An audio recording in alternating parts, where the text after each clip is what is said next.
scare people. That's all right. Okay. Cool. Let's do this. Come on, start. I think that microphone's off. Oh, Let me turn it on for you. There you go.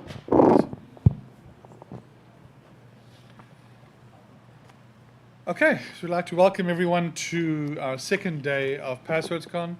It's been going very well so far. It's nice to see the room so full as well. And as Dustin mentioned, remember to hydrate with something that's preferably got little to no alcohol in it.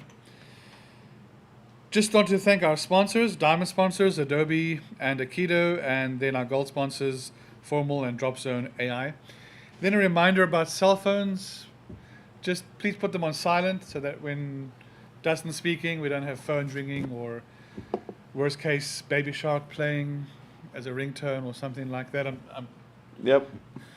And then also, when it comes to taking photos, Dustin doesn't mind you taking photos of him or of his slides, but obviously adhering to the BSides policy, not any photos of any of the attendees without their consent, both in this room or anywhere else. So we can get started. I'm trying to think. Sure, I think I know Dustin almost 10 years now. Yeah, sounds right. 10 years now.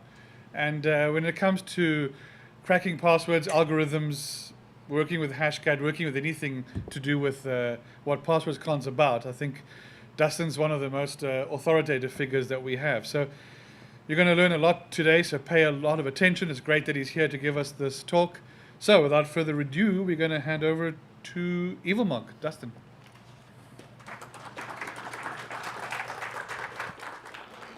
All right, good morning, everybody. This talk was interesting. We'll get into the fun stuff here in my intro in a second. So obviously this is F5 load balancer service account decryption. Who here knows what an F5 is? Excellent, you're all in the right room then. So, who am I really? He already went through a bunch of it. I collect black badges, Church of Wi-Fi. I'm a senior technical staff member. At one point, I used to be a network engineer, and that's the important part. I used to maintain, build, and manage F5s for a living for a bank. So, that's where this magic comes all about. And obviously, if you want to find me on socials, I'm evil_mog on Twitter, evilmog on LinkedIn, and then mog.evil.af on Blue Sky. And yes, I had to go bribe some people to get an Afghanistan domain name. That was a whole different story. So, what is an F5? This is the important part. An F5 is a load balancer. So what does a load balancer do? It takes packets in, presents a virtual IP out to the world, and it dispatches things in the back end to alternate servers, anywhere from layer 4 all the way up to layer 7, and they can do funky mangling. So they can do similar stuff such as what's in Nginx. In fact, Nginx is now owned by F5, so it's kind of cool. The F5, the important part, will store credentials. Things like LDAP, for example, are stored in there. So say I need to go authenticate users talking to the F5 or talking to the application against Active Directory, I need to store a LDAP bind password. So who here remembers 2022 when all the F5s started getting popped? Who here had to work IR cases on that? Probably a few of you. So the question came up, if someone pops an F5 and has a full disk image, or command line injection into an F5, what can they do with this? Well, the cool part about this is, actually thinking back in, anyways, the cool part about this whole thing is you can actually get service account passwords out and do dirty things. But anyways, the important part, back to my little slide deck as I go on a divergent rant, you can basically hide servers behind a virtual IP in a pool, and a lot of this functionality requires what's called local traffic manager and then APM, whatever that stands for. It gives access to do advanced mangling. So anyways, F5s are always installed in pairs. You have an active, you have a standby. And they need to be able to transfer their configurations between the two, including their encrypted data back and forth. This is why this attack even works in the first place. The F5s encrypt their stored service account passwords in their configuration file. It's like $M, $, 2-character salt, $, and then a bunch of base 64 characters, which I'll show in a second. Now F5s have a master key and a unit key. So the unit key, in the case of a physical device, is normally stored in the EEPROM. They don't persist it to the file system. In the case of a virtual device, they store it in the file system. This unit key encrypts the master key, I know it's weird, with AES 256 electronic codebook mode. And that's how you can retrieve the master key out. So the unit keys are unique to the F5s, The master keys are unique to the configuration pair, and you typically install them in pairs. And so then you use that master key to encrypt the configuration passwords. Now the secret that no F5 tech will tell you, but it is actually documented barely, is there's a command called F5MKU. This is designed for manipulating the master key files. This command is documented. The uppercase K flag is not documented except for in one very tiny thing for synchronizing master keys between units when you're doing an HA recovery. If you go type the help command, as an example on an F5, F5MKU, help, there is no -uppercase K even mentioned in the command file. But if you type F5MKU-K as an example, there's a base 64 configuration key. So this is how we can go do some very nefarious things. And by the way, I talked to F5 CERT. They're like, hey, this is okay doing the talk. They're not really revealing anything public, or not public. We're just, you're making people aware that if a service account password is stored in an F5 and your F5 gets popped, please just rotate that service account password because it's been compromised. That's the whole gist of this talk. So anyways, the next part we're going on to, as you can see here on this command, and that's why I went to black and white on white, doesn't look that great.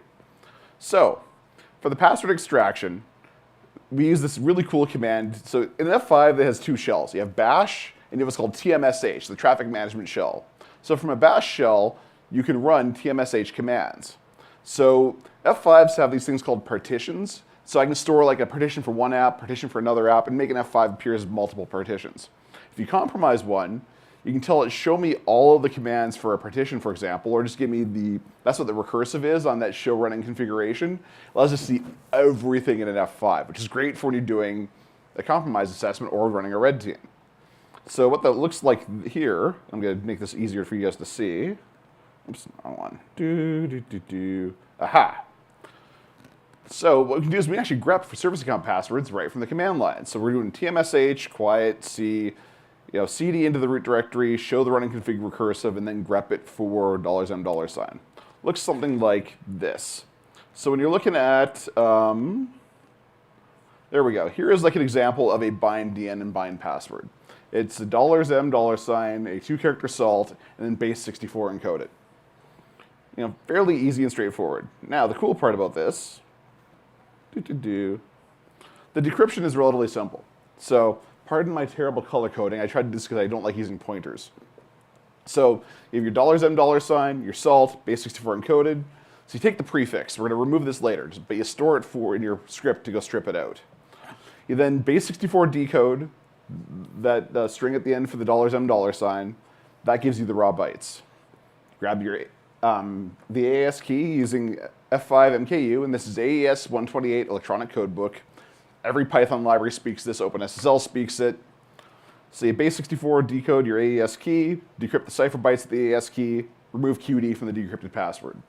That's it. That took me a little bit to figure out, but it wasn't terrible. So the example, now it's demo time.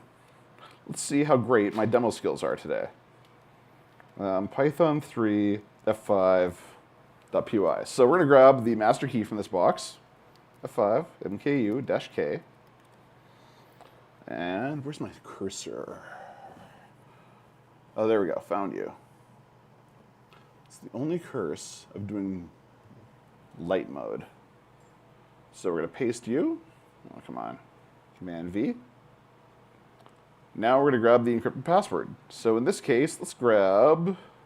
Well, this is also handy because you can decrypt the keys used to go talk to F5 to go pull firmware updates and other status updates down as well, because every F5 gets their own. So if you want to do some research later, bonus research activity. Anyways, we'll go copy you. You're going to copy you. And congratulations, EvilMog BsidesLV 2025. Now, the other way you can do this, thank you. Now, the other way we can do this, if I remember correctly, we can grab the unit key out using some entertainment. So here is the unit key. It's just stored in hex on the box. It's on the config big IP KStore unit key. We're going to copy you. Damn it. I can't type today. And there we go, copy. So I have another tool here, Python 3. One sec. I wrote this tool like on the plane, so I apologize. We put our unit key down that I just copied out and the master key, and it will give you the output of the M5 MKU. I discovered this from another researcher that gave me some more details, but that is in a gist how this actually operates. And the good news is, here is your QR code that I swear is not phishing. It just goes to that URL. I promise I will not hack you. You're not paying me enough for this. And I will upload these slide decks to the repo for you so you can go through with your heart's content.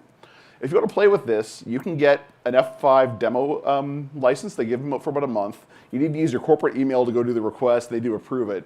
They just download the OVA and activate the LTM and go play with one just to go see how they operate. So you can recreate this to your heart's content and do some more research on what that magical other F5 key does. With that, questions? It looks like, this recovers the password used for the cloud state. What about like in a FIPS-enabled system? Sorry, just looking at the decryption there, it looks like you're getting the sync group password so you can get the configuration. I'm just wondering if it behaves the same in a FIPS-enabled system. I've never tested it in FIPS, to be honest. We don't do FIPS up in Canada, so in theory, and this is just me postulating, if they store the key in EEPROM and they make it so you can't do like and you can't recover the key, it might not work. But the thing is, every F5 needs to synchronize with another pair. So if a FIPS-enabled F5 backup node dies or primary node dies and you swap it out, you have to get the config file moved over somehow. And that's the master password is this synchronization key between the two. So in theory, this should work if you get that master key. One of your techs will eventually have it, or yeah. But if someone wants to test on FIPS, let me know. Yeah, sounds good. Thank you.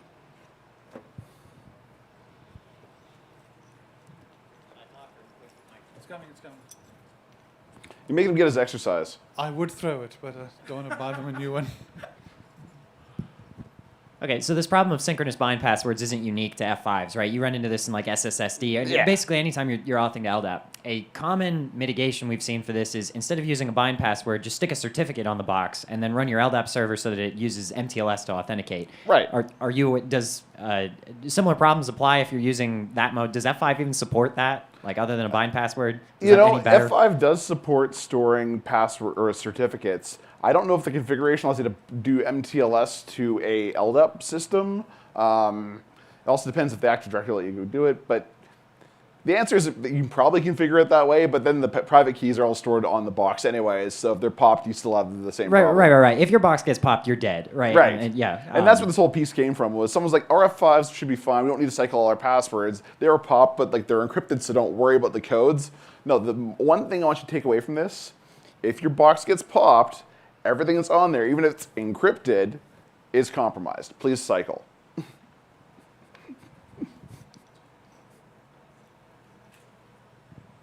Any other questions?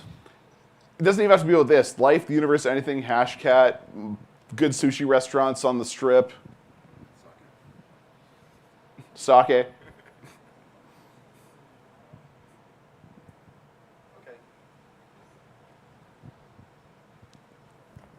So the -K option was slightly documented someplace. Yes. What about doing digital forensics to try to dig it out of the binary if it was not documented? You know, we didn't attempt to do that because we just knew the command was documented as like an F5 tech, because they have a whole policy on here's how you replace your box. So I didn't bother. But yeah, you could reverse this thing. All it is the Linux system under the hood. Thanks.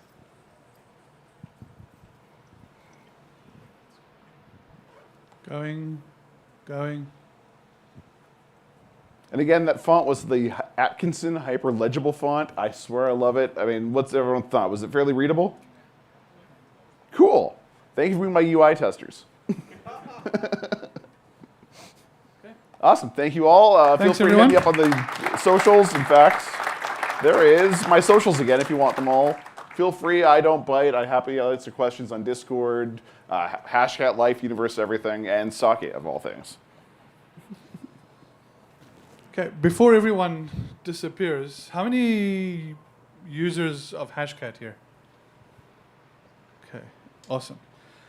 How many of you know Hashcat version 7's just been released? But dude, Okay. Hashcat 7 is amazing. There's so many little cool things that are now in it. Like, I'm very excited. First release in 2 years? Yeah. I've got a bit of a summary from Jens from Cool. Atom. So over 900,000 lines of code have changed in Hashcat. This will, by the way, I'll put a QR code up now that you can just scan to get to the Hashcat wiki and see all of this.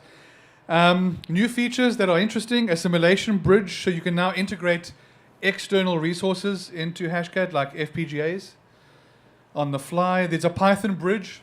So if you want to write a custom algorithm or you want to support some changes to an algorithm on Hashcat, you can now do it in Python without having to rewrite any or recompile any code.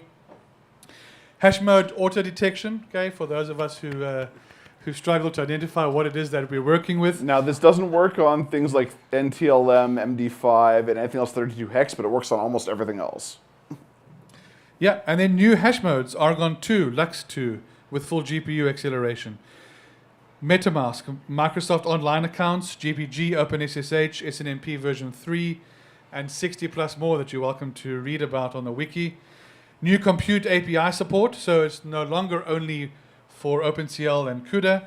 You can now also use it on Apple Metal, optimized for the M1 and M2 chips, and AMD HIP, which is their GPU version of CUDA. And of course, improved performance across all the hash types. So I'll put the QR code up, but yeah, download Hashcat version 7. It's been a part of PasswordsCon since, I think, inception. There's been talks. Thereabouts, yeah. With But this Hashcat new is- version is really amazing with all the things, because you can also like send out certain parts to different parts of a pipeline. It's great for automation of your entire workflow. I'm just so excited. Yeah, cool. So download it, try it out. I'll put the code up now. And finally, once again, thanks very much to Dustin, to Evilmark for his talk today.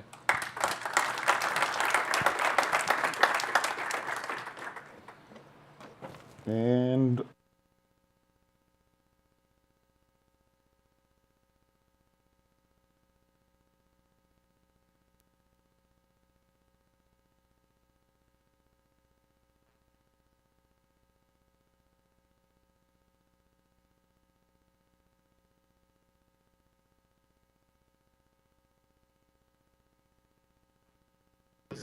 I promise it's not going to try and fish you.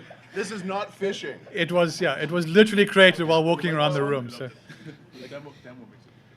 Oh yeah, it does, right? It's like it works. It's simple. It's easy to read. Because I hate doing that black on white.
Okay, so we'd like to welcome everyone to our next talk at PasswordsCon.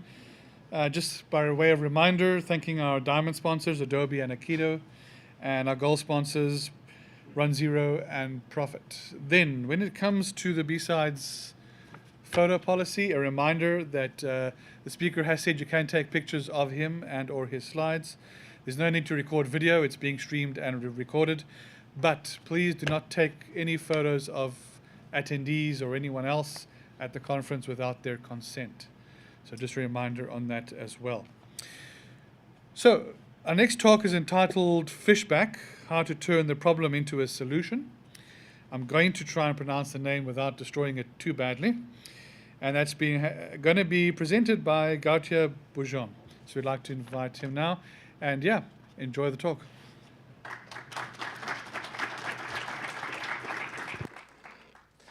Thank you very much. I'm extremely happy to be here today, and I will present you something pretty cool called Fishback, how to turn a threat, the phishing, into a detection tool. So let's do this. So first of all, my name is Gautier Boujon, so I don't think you'll hear a more Frenchy name than that today. And I'm the CEO of Moken, a cybersecurity software company. And before that, I've been the head of cybersecurity operations for big international companies, as well as a pen tester for 10 years. And I'm here today to present you something that came into my mind after a big cybersecurity crisis I had to handle when I was a SOC manager due to a stolen credential. And the results of this new strategy are so impressive that I felt I had to share it with you guys. So let's dive in. So the stolen credentials problem. Let's take a look at the problem first. I really think that passwords are the goal of the 21st century's pirates. So why are they so valuable today? Because one, it's very easy to steal them. There is countless ways to steal a password. And also that this is and still is the best way to get into a network. So let's see very, very quickly how companies have tried to stop this leak madness of password the past few years. So first, they tried to train their employees. Unfortunately, most users aren't exactly interested in cybersecurity trainings. After that, we tried phishing simulation, thinking, right, let's put them in a real situation. They will learn by experience, but surprise, have you ever met someone telling you, yeah, we have very, very good results at our exercises? Me neither. And how the final solution, how Savior arrived with the dark web monitoring, the thing that will save us all. The idea was simple. When a credential gets stolen, attackers will share it and we will recover it before it's used. But I've always seen it like this, because people in front of us are not dumb, and I think it has been a bit over-marketized through the years. My vision of the distribution of leaked credential is more like this. I really think that some, yes, eventually ends up on dark web marketplaces, but it's a small fraction. A bigger part is traded quietly under the radar between attackers in very private groups. And the largest portion, for me, is never shared anywhere. It is just used in attacks. Those people, again, are not dumb. They steal a credential. They just use it. And even if you add MFA on top of this already impressive stack of tools, stolen credentials have remained the #1 initial access vector for years. So I really think we have a problem here. So I was in this exact situation. I got everything, phishing campaigns, awareness, MFA all around, and I still got breached by a stolen credential. And so after this big crisis, an idea sparked into my head for a completely new way to handle credential theft. So I'm gonna tell you this story. It's a true story that happened to me 2 years ago. So it all started, of course, with bad guys. They targeted just a tiny fraction of the company I was the head of SOC for, so 12,000 users, and they targeted dozens of users. It was a very carefully crafted phishing email, of course, and out of 12,000 people, 4 send it back their valid credential, just 4 out of 12,000. So with that in hand, they followed a very, very easy playbook, very classic playbook of red teaming or pen testing. They identified everything exposed on the internet, and they tried to just connect everywhere with it. Unfortunately for them, I did my homework, and MFA was activated everywhere. But unfortunately for me, this time, we opened a new subsidiaries in South America a few weeks later, and the network administrator forgot to activate MFA. They discovered it in like 24 hours. They logged in, and here was the biggest crisis of my life. So after the crisis was handled, I sat down and looked at the attacker's playbook, and I was like, okay, it's just like me when I do a pen test. It's very basic. Everybody is doing this. What if I had placed a fake VPN gateway among the real ones at the beginning? I would have known weeks earlier during their innovation phase that they have stolen credential, and I would have been able to reset the password, and that major crisis would have just been a minor security incident. And seeing that nobody has documented this approach, I decided to give it a name. I called it Fishback, recovering your credentials the same way they were stolen, through phishing, but attackers. And now, I think half of this room have this in mind. Yeah, man, cool. That's just a honeypot. Nothing new. And yes, exposing honeypots to the internet is nothing new. We've been doing this for years, even decades, but mostly to do some threat intelligence, to know what attackers are doing out there. But we have never done this with very, very carefully crafted phishing, defensing phishing pages, with the goal of recovering stolen credential. And that's a complete different game. Let me explain you why. There is two major challenges to overcome if you want to work, if we want it to work. So first, the lesion has to be perfect. Inside the corporate network, attackers are in a hurry. They don't have much time to see if your server is a real or a fake one. And even if they start poking around to figure out if it's a fake or not, it's already suspicious. But on the internet, there is a lot of people trying to connect everywhere, every time. So you cannot be sure that it's an attacker or not. And they will have weeks, months, even years, if they want, to figure out if it's a fake or not before trying to enter their precious stolen password, which means your fake asset has to be extremely convincing. And the second challenge is that, and I think you all guessed it, the internet is a very, very, very, very noisy place. So when you put up a login page on the internet, you will have millions of login attempts every single day, and you only need the one that is interesting. And this is very hard. Okay, so let's see how we do this. First, achieving the perfect fingerprinting. So what do I mean by fingerprinting? For those who don't know, it's a process of identifying the technology behind the system just by looking at small things it exposes. So for example, if you want to fingerprint a Cisco, you go to the web page, you see Cisco, but that doesn't mean it is a Cisco. You need to see the response time, the headers, and so on. So this is basically the fingerprinting. And to do this, of course, you could do it manually, but nobody does this. You could use very well-known tools like the big guy, Nmap. Everybody knows him. You also have very famous internet scanners like Shodan and Census, and even Wapalizer for browser extension, etc. And the game here is to fool them all to identify your fake page as a real one. So let's take a quick example with Shodan. Shodan, so for those who don't know, Shodan is a mass internet scanner that makes basically a complete database of the internet, not in real time, but I think every week. And it fingerprints every single page it finds to discover the technology. And how does it work for Shodan? It's based on hashes. So it will make hash of the HTTP response, hash of the rendered page, and also hash of the raw HTML. So you may think, okay, if you do a fake page, you just copy-paste the pages to match the hashes, and it's done. Unfortunately, it's not working like that. For example, if we take the Fortinet login page, the hash will always be different due to the E tag, sorry, in the header, which is always random. So you also have to replicate this randomness if you want to fool Shodan into thinking that it's the right technology. And if you just copy-paste another one, you will have a duplicate of this thing that should never be duplicate. So it's obvious that it's a honeypot. And the fun part is that it's different for every technology.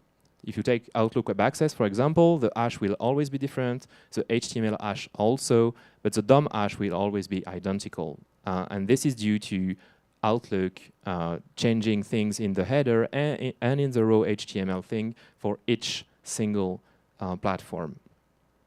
So the methodology has to be specific to every single tech. And I've only shown you here a small, tiny piece of one single fingerprinting method on one tool. So imagine the amount of research and fine-tuning you have to do to fool all the tool. It's a lot of work. Okay, so now we have tools and scanners that believe that our portal is a real one, but unfortunately, we are very far from done. Building a portal that looks like real and pass fingerprinting is actually pretty easy.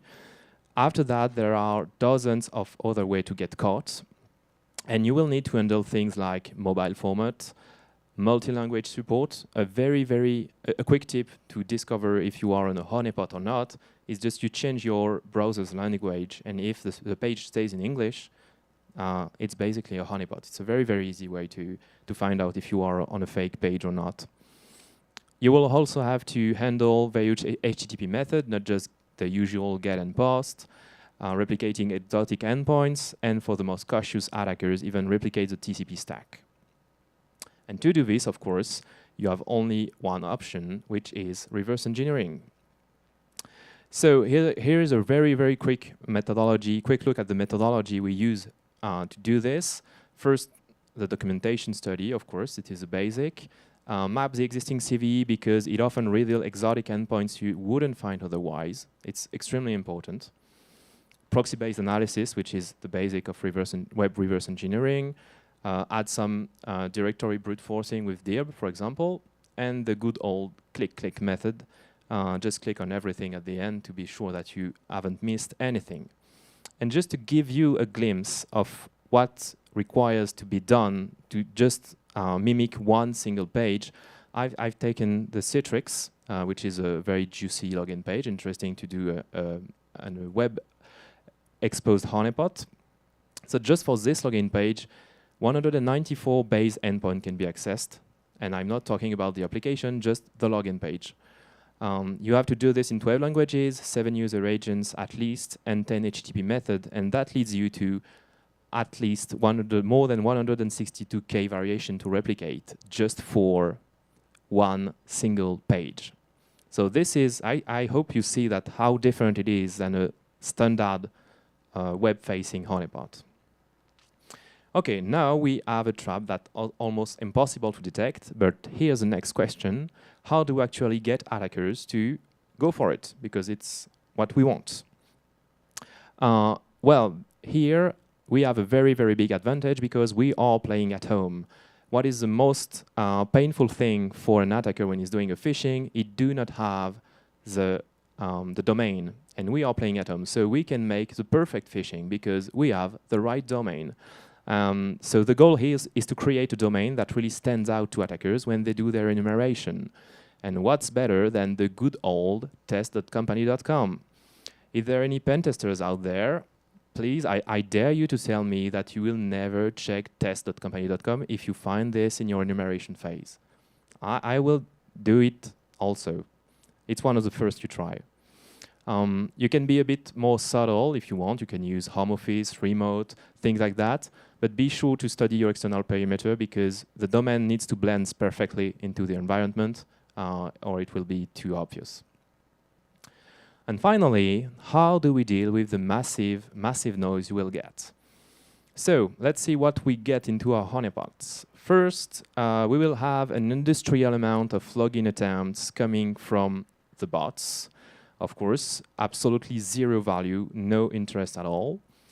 Number two, we have the opportunists. So this guy found a combo list on an obscure forum and is very happy to do some password spraying all around. So most of these attempts will be bad ones, but I don't know why they have sometimes valid credentials, so you cannot fully ignore them. And finally, the real attackers, they make very, very, very little noise, but they have the attempt we want. So, sorry, it will not be rocket science or AI or things like this. Just apply, for example, first the password policy. If someone is trying a 10-character password and your password policy is 12 characters long, yes, it's fake or it's old, but it's not interesting. After that, you can apply some regular expression to catch your first name dot last name, for example, or if you are first name dot name or things like that. And even just with those first two, you eliminate 95% of false positives. After that, you can check for already leaked password if you are doing dark web monitoring, and if it's a part of a brute force or a password spraying with no interest. And with all that, you get a qualified alert. But that doesn't mean that it's the right password. You came from millions of attempts to dozens, hundreds. And now you have the final step to do, which is the automation. So you have to connect to your Active Directory, Okta, Entra ID, whatever you have, to be sure that the password is the right one before resetting it.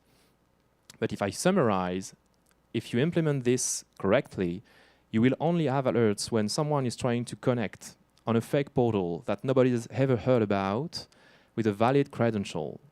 So that is a critical alert. Okay, and now the question is, do they actually fall for it? Honestly, when I launched this strategy, I knew it had a huge potential. I've been a pen tester for 10 years, and I was like, okay, if I ever go in front of this would be a nightmare, because how do you know if it's the right domain, if the page is well crafted?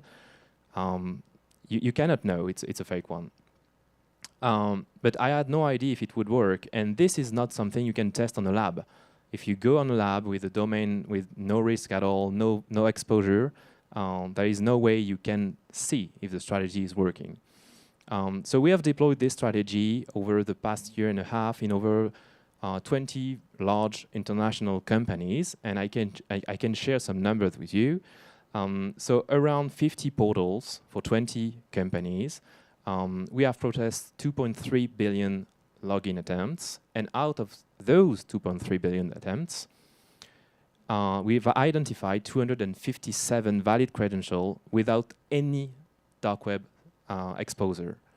That's huge. That's far more than I ever expected. I thought, yeah, maybe we will get 1 or 2, 10 at maximum, but 257 with zero dark web presence on only 20 companies. So it's big companies with hundreds and hundreds of users, but still, it's huge. And to put this in perspective, those 257 valuable items represent 0.00001% of all login attempts. So that proves that without a flawless execution of the automation and the filtering, this strategy is useless completely. And as a conclusion, I would say that Fishback is a strategy that looks extremely simple on paper. It's just a honeypot. But you have to execute it with extreme attention to detail if you want to reveal its full power. And as a tech guy myself, I'm completely amazed with the results because I knew in my heart that dark web monitoring wasn't exhaustive at all, but seeing the proof is extremely exciting. Thank you very much.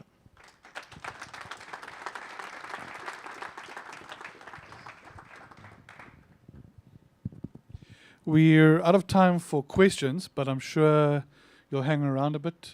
Just in between the talks, you're welcome to ask any questions that you have. And coming up next at 11 a.m. will be lessons from Black Swan events and building anti-fragile cybersecurity systems by Dave Lewis. So hang around for that one. That's going to be good as well.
Okay, we'd like to welcome everyone to our next presentation.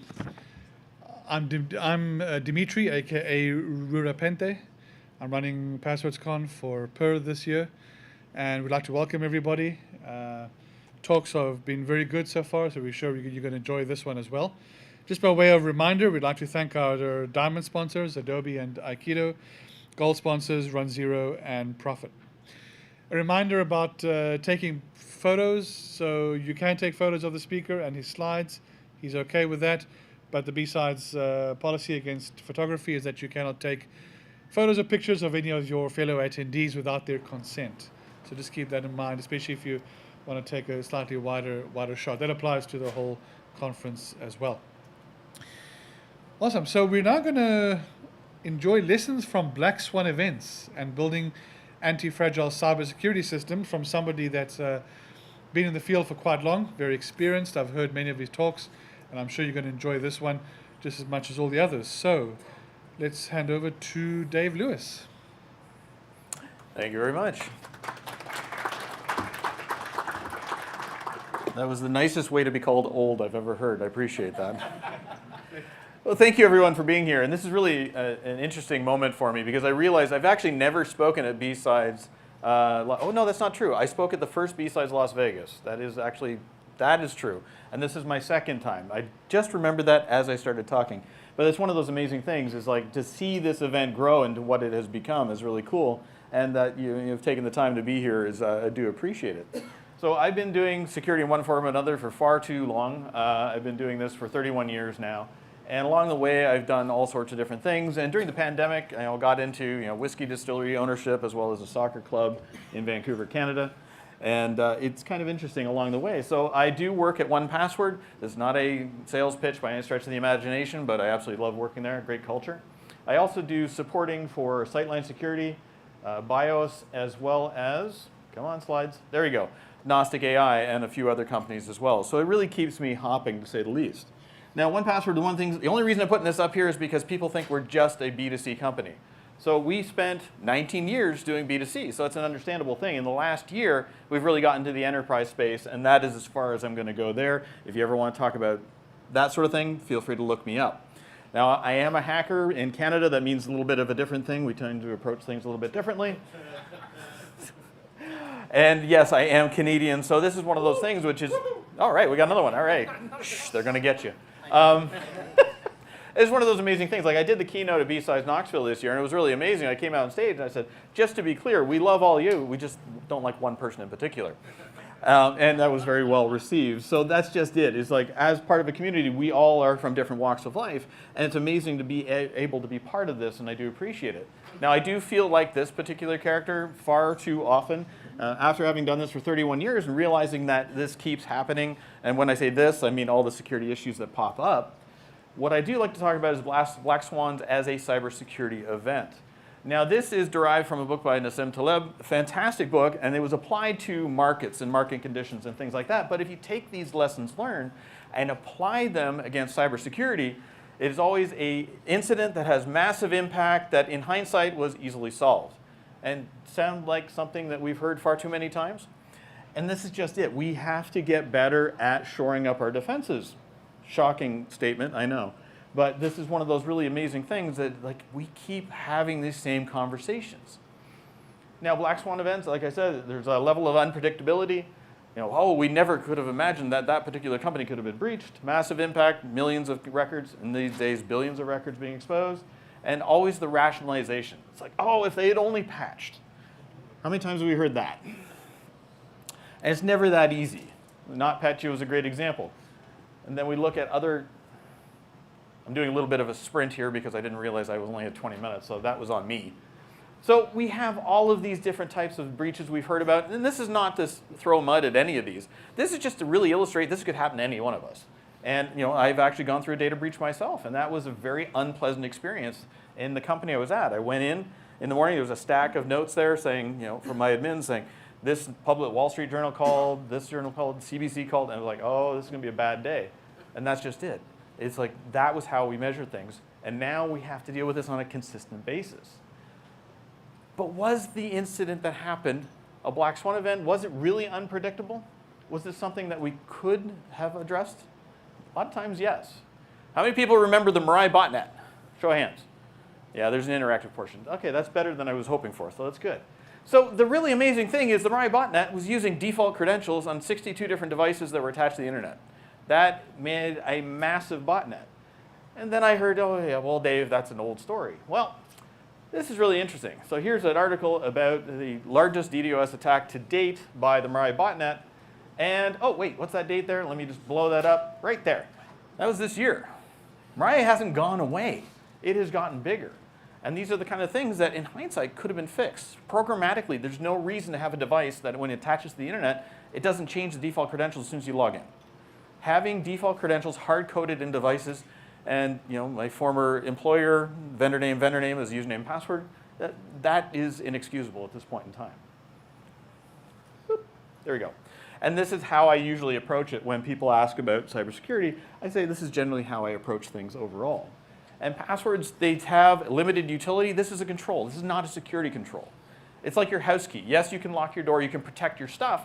But when you leave for the day, if you lose your keys somewhere along the way, somebody finds them and they have a picture of you and your kids. Well, it's not that difficult to figure it out. Google Lens, like, oh, this is this person. Oh, okay, there you go. Get into the house. House doesn't know any better. And large groups I'll try that in English. Large groups of criminals out there are making bank on this. Like this particular Vietnamese group here, $71 million. The crazy thing is this group of hackers that was making all this money based on stolen credentials, 4 people.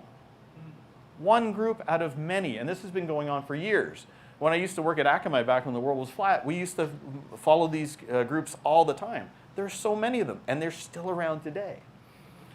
And bad things keep happening. Like back in the day when I was working at a power company, we had this really interesting thing where we found an ARP storm. We couldn't figure out where it was coming from. We traveled all across all the different systems saying, is it this, is it this, is it this? None of it made sense. So finally I just broke down and I did Occam's razor. I grabbed a tile lifter, walked out into the data center and started lifting tiles because I'm like, I'm out of options. The third tile I picked up, there was a Cisco 1750 blinking back at me that nobody knew about. It was under the floor. So that company used to be part of a larger company that had been split into 5 smaller companies. It was a direct connect to another company that was ostensibly our competitor at that point. That was inexcusable. The best part was they didn't know about it either because it was under the floor in their data center as well. We never did figure out who put this in, but I guarantee it was somebody I was working with. So we really do tend to follow our own rules, and we have to make sure that we are looking at better ways to improve things overall because we can't make the same mistakes over and over again and hope for a better adventure. And having that mentality is something we have to address because when we're dealing with finance, HR, all the rest of the organization, they're very good at what they're good at, but expecting them to be well-versed in security is not going to work unless we are working with them. Because if we're not getting the message across and they make a mistake, we can't vilify the user. It's not going to help. We have to make sure that we're doing a better job because we can't be that flaming sword of justice where the answer is always no, because data breaches are going to continue to happen. This is one of my favorite sites. Anybody familiar with informationisbeautiful.net? All right, for those that don't, look it up. It's amazing. They just do all these really great data visualizations for data sets. One of them is data breaches. So this is a relatively recent one where you see orders of records of 1.3 billion records, a billion records there, 500 million there. The stakes have changed. We keep talking about data breaches, and yet we keep having the same problem, but now the breaches are getting bigger. So we have to look at better ways to approach things. We have our ways that we triage events and deal with things, but this is something that was brought to my attention by Rich Mogul. If you're familiar with his work, he does great work with Cloud Slaw and various things like that. This was something from, God, I forget him. Well, he does physical incident response. So if there's a hurricane or something like that, he would go through and address these. And part of this is how they would approach matters. And here is another slide. Come on. Where it goes, oh yes, the Disaster Response Smart Book from the Incident Command System. So it's not ICS and control systems, but I can see where that collision can happen. And this is how they go through and they triage events. These events, yes, they're going to have massive impact. They can be unpredictable, but they do have a playbook on how they can address it and then fundamentally reduce the risk to those affected. This is the kind of thing that we have to change our thinking as security practitioners because these events keep happening. The orders of magnitude of breaches is so large now that it's really unconscionable. And flip it on its head and look at ransomware attacks. Back in 2017, all the attackers were going after the large companies like Bank of China, NHS, so on and so forth, because this was the big thing at the time. And then we saw it drop off in 2018. They weren't going after it. The size was based on the size of the company. But as we transition over here to 2010, all of a sudden, the ransomware operators are back in force. Can anybody tell me what happened in 2020? Bingo, COVID-19. All of a sudden, the attackers were sending emails saying, if you don't click this link, you're going to lose your healthcare coverage, all the rest of it. Nobody knew what was going on. I didn't know what was going on. Anytime a package came to our house, my wife and I would get on full hazmat gear and sanitize the whole thing because we had no idea how it was coming in the house. This is why ransomware operators started being successful. And as they progress across to 2023, which was the most recent data, the bubbles are getting smaller because the attackers are going after the smaller companies because a lot of these small shops have contracts with larger companies. So the attackers are then pivoting through there. So we have to make sure that we're doing a better job of approaching these things because we have to learn lessons from these data breaches.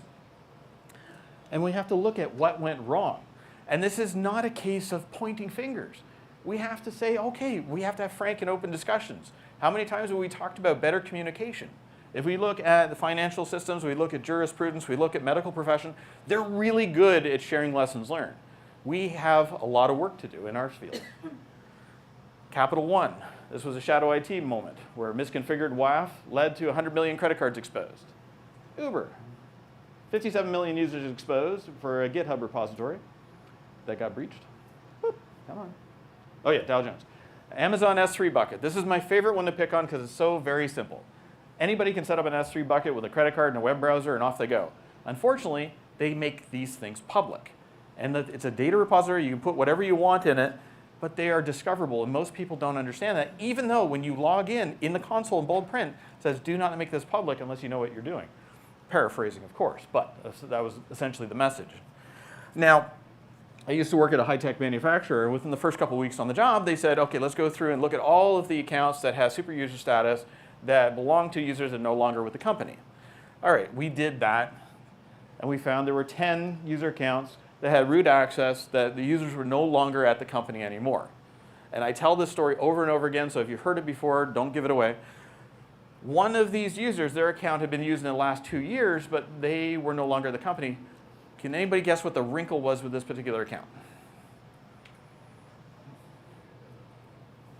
It was cooked into a system where it was running as a human instead of a service account. That's a good answer. I hadn't heard that one before. But the actual reason was this person had actually been dead for 5 years. So we had a ghost in the system. What happened was it was somebody that was using it on a Post-it note, cliche I know, but they were using it on a Post-it note to go in and check a cron job. So basically close to what you were hitting on there. But this is the kind of thing that is absolutely maddening because this type of thing happens far too often. And we're like, oh, that's okay, we're in the cloud now. Same problems persist. It keeps happening. And this is normally where I'd have my coffee break, but I just realized I have no idea what I did with my cup of coffee. All right, moving on. We have to look at things like the psychology of passwords. We always like to pick on people like, oh, your password was QWERTY. Okay, well, why is that? We didn't teach them well. But people try to do things that are going to be as easy for them to understand, and we have to make sure that we're looking at ways to give them better ways to approach things. How are they going to do better on their security approach? How can they pick a better password? If you've never seen this XKCD comic, go look it up. I love this strip in all of its glory. But there are better ways to approach that. We have better technologies that are out there, all sorts of different ways that we can approach better password security. Multi-factor authentication, biometrics, FIDO, passkeys, all of that will help reduce the risk. And fundamentally, that's what we're trying to do. We're trying to reduce the risk overall. Are we going to solve 100% of the problems? Hell no. That is not part of the deal. I wish it was, but it's just not realistic. We have to look at proactive measures. We have to figure out how we're going to create resiliency. You have to have systems that can take a hit. When I was at my previous company that I mentioned earlier, one of the things was we did not believe in 5 nines. That was not part of the equation. It was 100% uptime, and we designed our systems exactly like that. We had one nation-state actor that took a poke at us. They told us they were going to because they were testing our systems. Thankfully, we stayed up 100% of the time, but that's just it. These days, The technology is available for you to have resilient systems that can take a punch.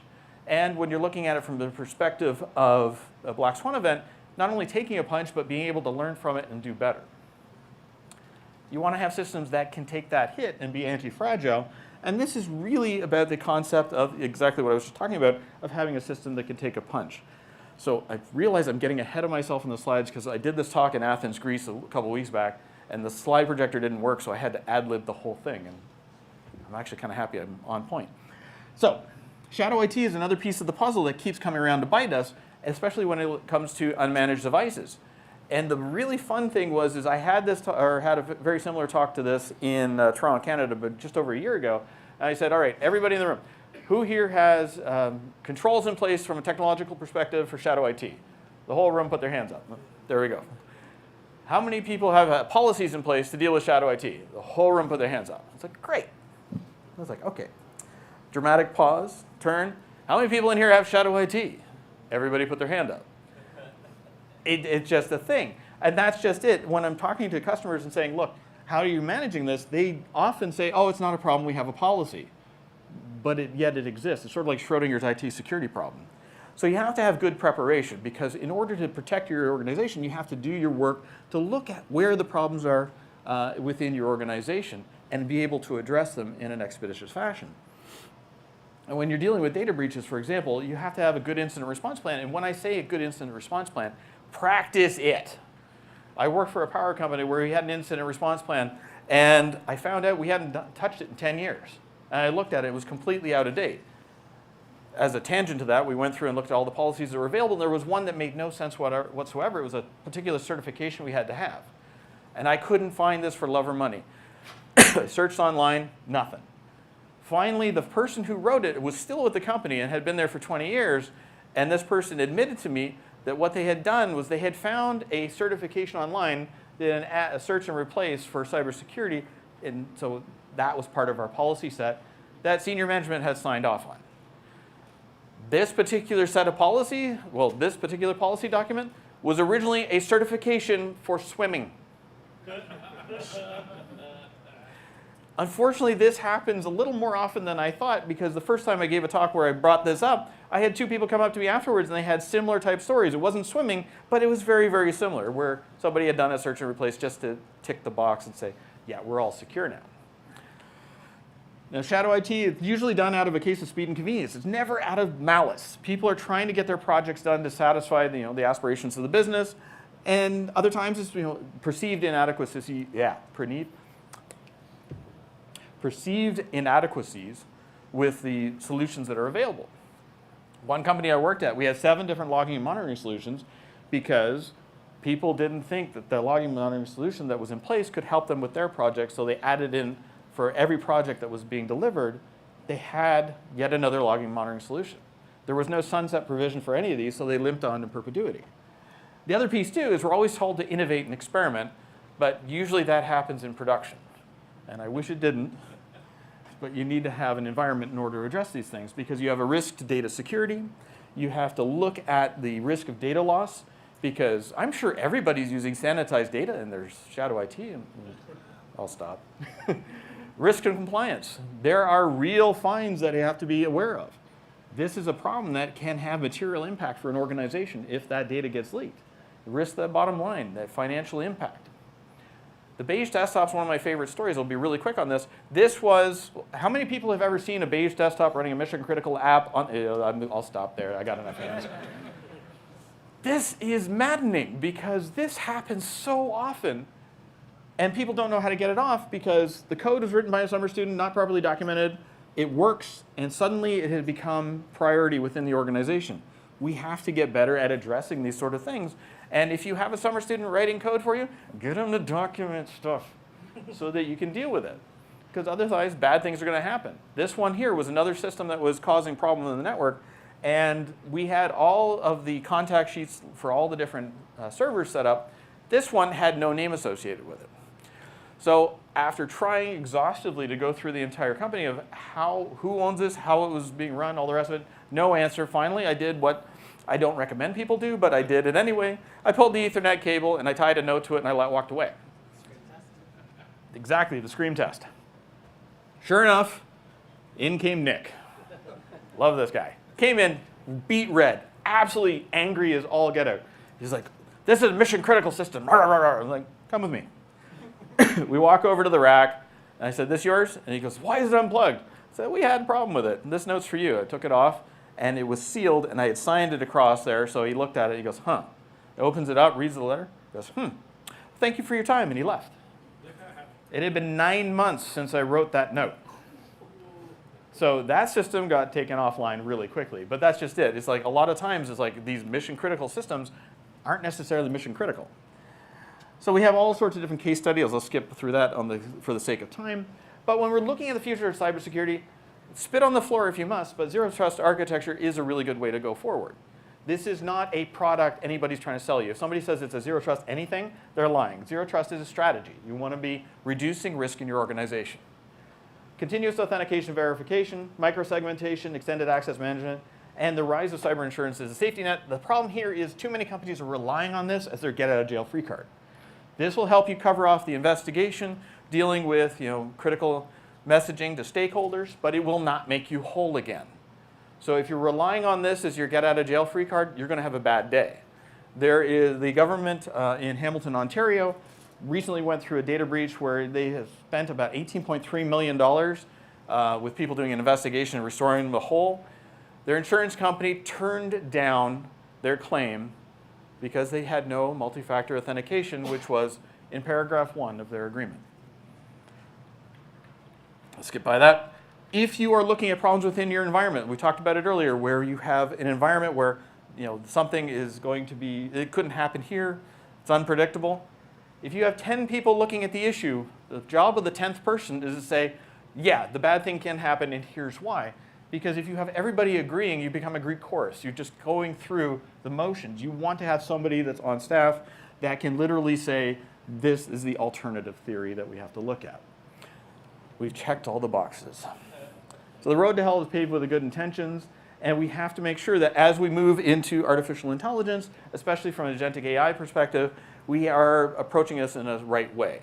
AI is not here to replace people in their jobs. I've seen companies make this mistake. Klarna, to their credit, fell on their sword. They let go of 700 people and they said this was a mistake. AI can help 1X staff, and we want to make sure that we're approaching it from that perspective, and that brings a whole host of security issues with it as well. And I am at time. So I'm going to cut myself off there. Emma, yep, I got a full stop. All right. Thank you very much for your time. The entirety of the slides will be available if you want to email me. I'll just put that up real quick because I have a lot of stuff here. Just put a QR code in. A QR code? Yeah, you get out. Oh, yes, I have a podcast if anybody's interested. The Chasing Entropy podcast. There you go. There's the QR code. And I guarantee you there is no... never going to get you up there.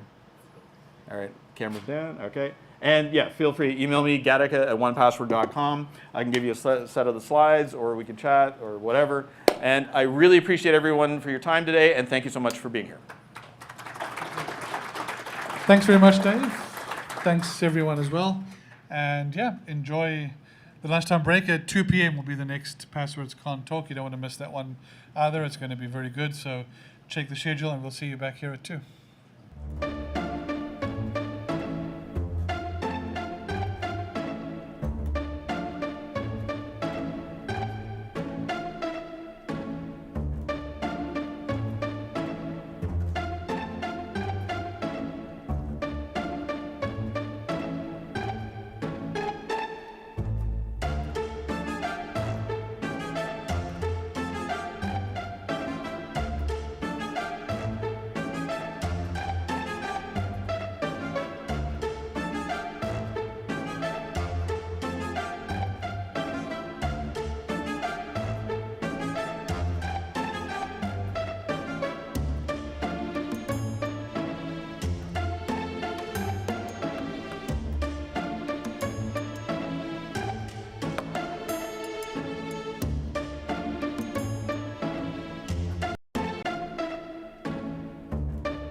Okay, welcome everyone to our next track at PasswordsCon. I'm Dimitri, aka Rurapente. I'm running PasswordsCon this year. So it's great to see such a full room. It's really nice. I'm sure you guys are gonna enjoy it. Just some quick thank yous to our diamond sponsors, Adobe and Aikido, and our gold sponsors, Dropzone AI and Profit. And then a quick comment about cell phones and cameras. Please put them on silent so that they don't go off and we don't hear all the interesting ringtones that you may have. And then when it comes to taking pictures, just a reminder, the speaker said you can take pictures of him and or his content. That's right, yeah. But don't take pictures of anyone else in the room without their consent or anywhere else in the venue as well, I should say. Cool. So taking down the grid. I think that's why it's so full here. It's a very interesting topic. It's interesting for me too because I'm from South Africa and we don't have to try very hard. It brings itself down most of the time. But I'm going to pay for that comment, but it's okay. But yeah, it's a very interesting topic. PasswordsCon, as you can see, spans quite a wide area because of the fact that it covers so many different topics. So I'm looking forward to hearing this. I'm sure all of you are as well. So let's hand over to John Andre Bjorkhaug. Thank you very much. There are some passwords in the talk, so I think we're under the PasswordsCon umbrella. My name is John Andre Bjorkhaug, Jon Andre Bjørkhaug in Norwegian. Hey! I'm Norwegian. I work for a Norwegian company called Net Security as a principal penetration tester. I'm originally an electronics engineer with a specialization in telecommunication and wireless systems. It's much more fun to break stuff than building stuff, therefore I do the pen testing. I've been doing pen testing for 17 years. I picked my first lock when I was 10 years, and I got hooked into the physical security area already then. This entire talk is a war story. It's one red team assignment that we did. The assignment was, as I said, a red team exercise. Everything was allowed except hurting people and damaged property. The goal was to get into the EMP secure server room for a large power company, which controls a large part of the power grid for a country.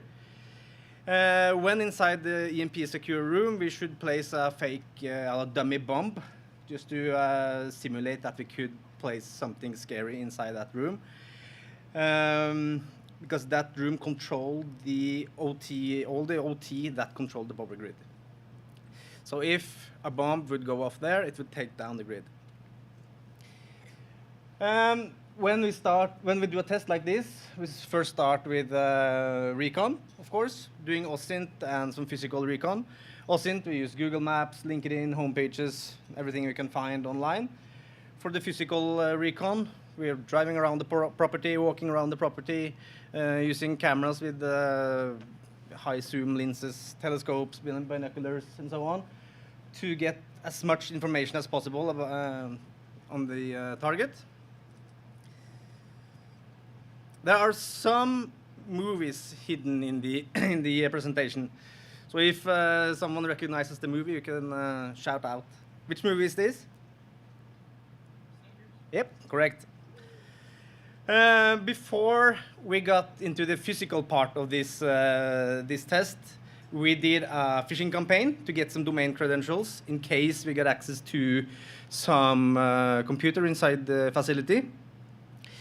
We wanted to find out what kind of access control system is used, which technology. Is it MIFARE Classic? Is it HID? Is it EM cards or whatever? And we also wanted to make some ID cards, visually correct ID cards that we could use to blend in the environment. Cards like this.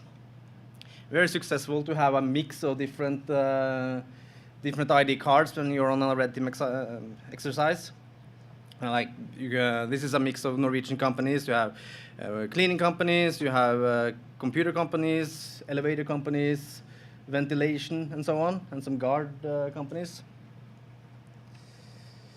So the first step in this test, in this exercise, was to get an access card with a pin.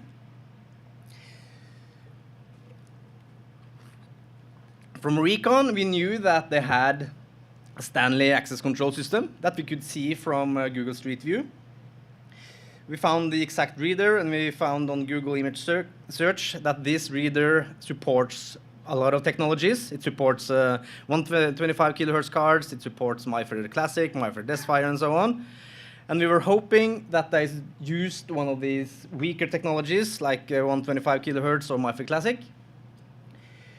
But to find out the exact technology that they were using, we had to get very close to the reader using a Flipper Zero. And we found out that this is a MyFair Classic. And using the Flipper, you are able to extract the data that can be used to calculate the encryption keys. And you also get the sector and which key that is used. And using the Flipper app, you're able to decode the encryption keys. So we have then the MyFair Classic sector, the area on the card, the location on the card where the interesting data is stored. And we have the encryption key. Having this, it is possible to skim cards, to clone cards. And how do you do that? There's two ways of getting a copy of a card. Either you can get close to people, but we don't want to get close to people. It's, yeah, no. Or you can use a weaponized reader or some skimming equipment. A weaponized reader is a look-alike reader who is built to skim cards instead of just opening the doors. But the weaponized readers that it's possible to buy are really expensive. And we found out this when we were starting on the assignment, so we didn't have time to order the reader, and we didn't want to use so much money on it. So we don't have money, we don't have time. What do? We improvise. We take whatever we have, build something, and yeah, hope that we're building something that is able to skim the cards. So we had a reader, we had a Proxmark, we had a Raspberry Pi in our briefcase, we had a power bank, we needed we needed a case to put everything in it. We wanted to control this from remote. We didn't want to stand next to the reader and connect to the Wi-Fi on the Raspberry Pi enclosed in a case. We wanted to be able to connect to it remotely, so we used a 4G modem connected to the Raspberry Pi. We needed to have some cables to connect everything, and of course we needed some tape to tape it up on the wall.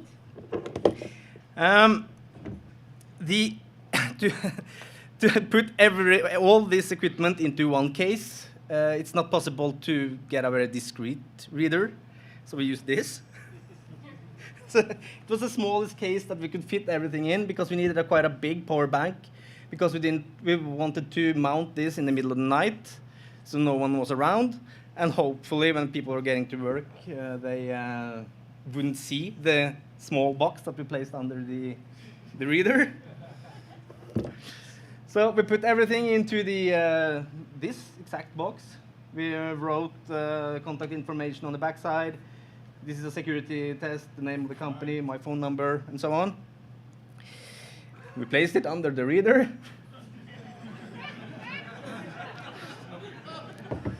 Very discreet. How did you place it there? With magnets or what? Tape, double-sided tape. Yeah, it was nice until when we were taking it off the wall, because the tape was a bit too strong. So a little bit of the painting was removed. Why no post-it note that just says, don't remove this maintenance test or something? Yeah, I could have, but then people would read that and say, yeah, what's this? Maybe contact the janitor or something. But the funny thing is that no one noticed. And there were also some people who tried to push it, thinking it was open the door button or something. So we got an idea after this that we have to use one of these and build a weaponized button. Put a reader inside this and put it next to the original reader. So now we had the skimming equipment in place. But this company, they use pin codes all day. So we had to get the pin code too. And we had to have a place where we could sit and observe the pin code. So what kind of place is the best? Yeah, it's a white van, of course. Rented a white van, placed it like 200 meters or so away from the door. We were able to see the keyboard. Sitting in the car with a sniper scope. The sniper scope was a bit overkill. I think it was like $8,000 for it. It's something we borrowed from a friend. But it was, yeah, we were able to see the code people entered. A little bit blurry picture because we used our phone towards the telescope and tried to take the picture. I'll try to do a recording. But we were able, you're not able to see the digits, but you don't have to see the digits. You only see the location of the finger. That's good enough. And luckily, some people swiped their cards, and we were able to read those cards. I think we got like 5 or 6 readings before we very stealthy removed the reader again with some of the paint. So this is the data on the card. There's a location ID and this card ID. So when having this data, it's possible to make your own cards. So we used the Proxmark and made cards.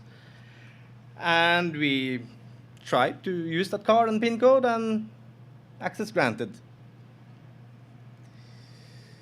But when on the inside, we met a door to the server room.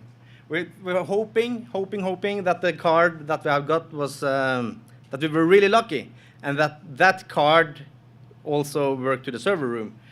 But of course, it didn't. So access denied. So then we had to find another way of getting in. We have access to the building, no access to the server room. We need to escalate the privileges on our card. How can we do that? Same thing again. Yeah, but then we have to hope for someone with the right permissions swipe their cards. Huh? Support ticket, yeah. No, we hacked the access control management software instead. Much more fun. I see now that I talk too quickly and the time is running way too slow, so I have to slow down.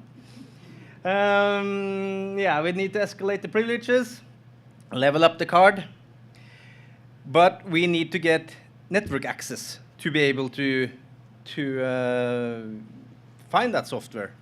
But the problem now was that the office wasn't empty. It was still full of people. We heard people chatting. The server room was in the basement. And so when we first got into the building, we saw some stairs, run down, and luckily we saw the server room door. And we heard people in the office. We heard a lot of people. So where's the best place to hide when you have to hide for quite a bit of time? The toilet. Just pretend that you have a real bad stomach or something. So we waited for 2 hours in the toilet. Finally, the office started to sound quiet. And we took the chance and just started to walk around the building, trying to find somewhere that we could sit and do a regular penetration test, an internal infrastructure test, to try to find the access control system, the management server, and from there escalate. So we started to connect to the network everywhere. They were using 802.1x port authentication. None of the ports gave us access to the network. We only got access to the guest network, but nothing more. We didn't see any interesting things. So how do you bypass 802.1x? Printers, that's one option, but also IT employees office, they always have one point to test something. But printers is the go-to network ports when you're not finding anyone else. So then we started to do gather information about the environment, doing port scans and trying to find whatever we could find. And luckily, we found a server called SRV Stanley 01 or something like that. It was really clear that this was the access control server. Before we started the test, as I mentioned earlier, when I was talking faster than I do now, we said that we did a phishing campaign to get some credentials. When we tried to connect to this access control server, we found that it replies on RDP. And we just tried one of these accounts that we got earlier. I think we got like, I think we sent mail to 100 people or so, and we got like 30 or 40 credentials, as usual. Like, luckily, one reason, all domain users had access to RDP to this access control server. No idea why. But when we RDP to it, it was in kind of like a kiosk mode-ish. When you logged on with your Windows credentials, you were met with this. It's not so discreet. I removed the name. I already said it was a Stanley thing. You see the black and the yellow. Yeah. So how do we find password for this? What's the next question? Now we have access. How should we log on to this? We need to have more info. Default credentials. Yeah, we'll see. So next step, escalate access privileges on our card. And of course, we started with manual, as you said, default credentials. Tried this, administrator, manager, install, engineer, income, and so on. And none worked. So, oh, damn. But then we just did all lowercase instead. So with administrator, lowercase administrator, we're in. So then we had access to the, this is in Norwegian. This was on Norwegian installation. Adgangsrettigheter, access rights. So when having access to this, we use the ID of the card, which was the ID that we saw earlier in this screenshot. One of the fields in the data here was the ID. Found the card, changed the access rights. So, what now? Before I continue, is there any questions? Because I have 45 minutes on this, and yeah, I said to Per that it's not a 45-minute talk, but yeah, you can use the time, but yeah. We'll see. Yeah, oh, many questions. Before you see how it goes, you can have some questions. What was your time frame on each of the phases, from recon to going in the server room, etc.? We did the phishing campaign, but for the physical thing, we only had 2 days. So we did the phishing, I think the week or 2 weeks before, and then we went on site because it was quite a bit to travel. So we went on site, did the physical recon one day, and we did the attack in the evening and the day after. So it was a quick test. Yeah, looking at the group, the user numbers there, was there any possibility to increment through those numbers through a brute force from your? That could be an option, yes. So it was possible. If we hadn't been able to hack the management software, we would have done that to try to find a user with higher privileges. But then we wouldn't have the PIN code. So Yeah. Yeah. Cheers. Oh, that's a lot. Okay, that's good, so we can drag out the time a bit. So this building clearly had some physical security, right? They had codes and stuff. Were there no cameras, no front desk person, right? You were really able to get in and nobody noticed you were there for those 2 days? There were cameras and there were a front desk person, but we went in the back door. Because all the employees went in the back door, and then we did the same. Cameras, there were cameras everywhere. But we heard afterwards that they were turned off for some reason. So they didn't see anything. Why did they pay you for this? Like, this was so easy. Yeah, it was a bit easy. Easy and easy. The having to decode the data and build the reader, improvising that. It looks easy, but it was some headache doing that. Yep. I am really curious about, they considered doing a phishing campaign in scope for this? Yeah, everything was allowed. Just don't hurt people and damage anything, except the paint on the wall. Okay, cool beans.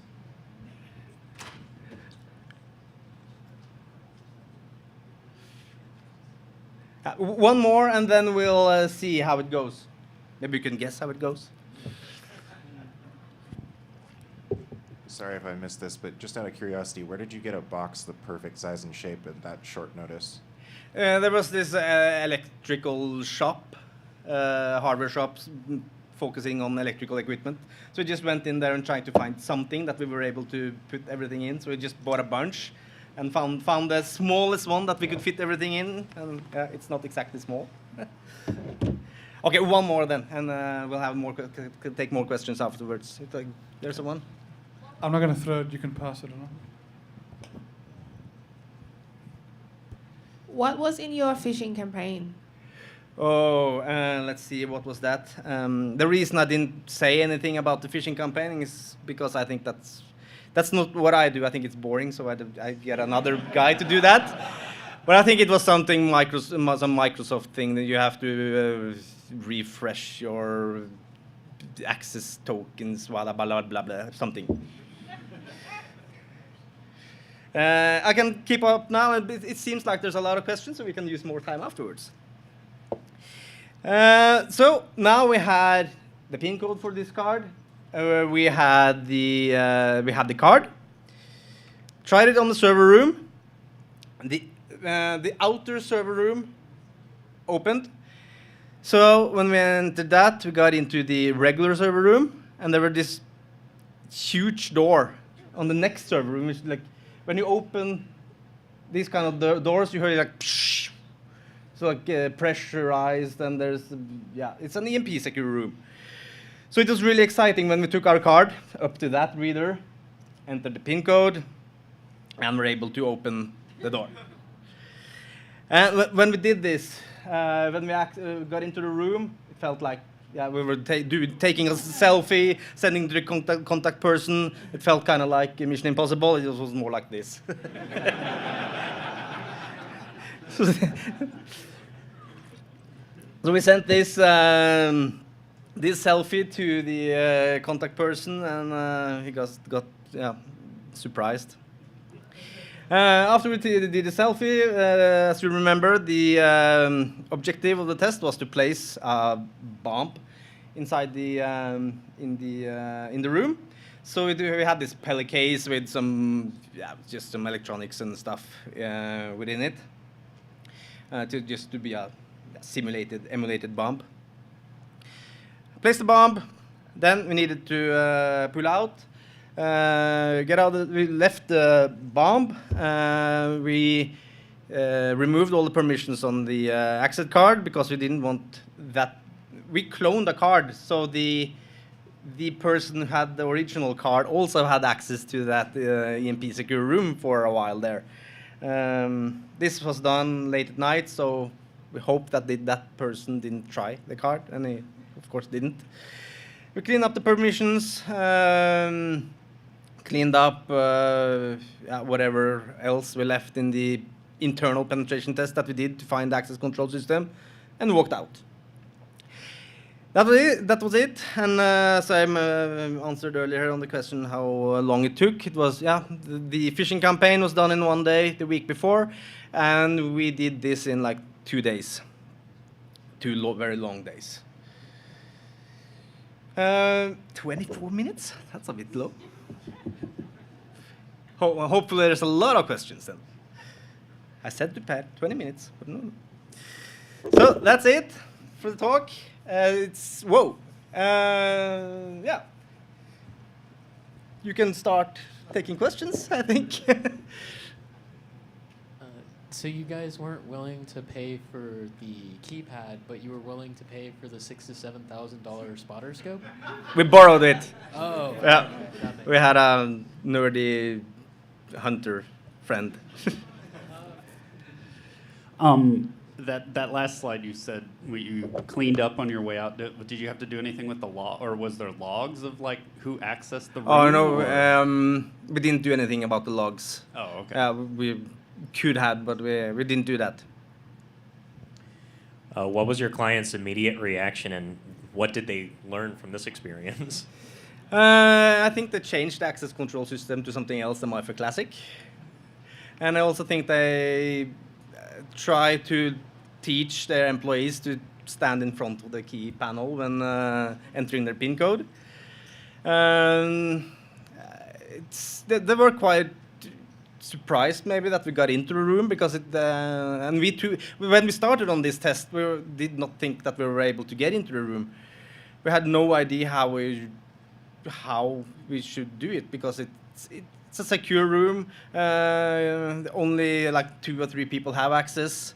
The physical security of the room is very good. We'll try to look at on the it's a good high security Norwegian lock, as Abloy lock. It's not possible to shim the door in any way. There's covers in front of the latches and everything. So we had no idea how to get in. But so we were surprised, and the customer were quite surprised too.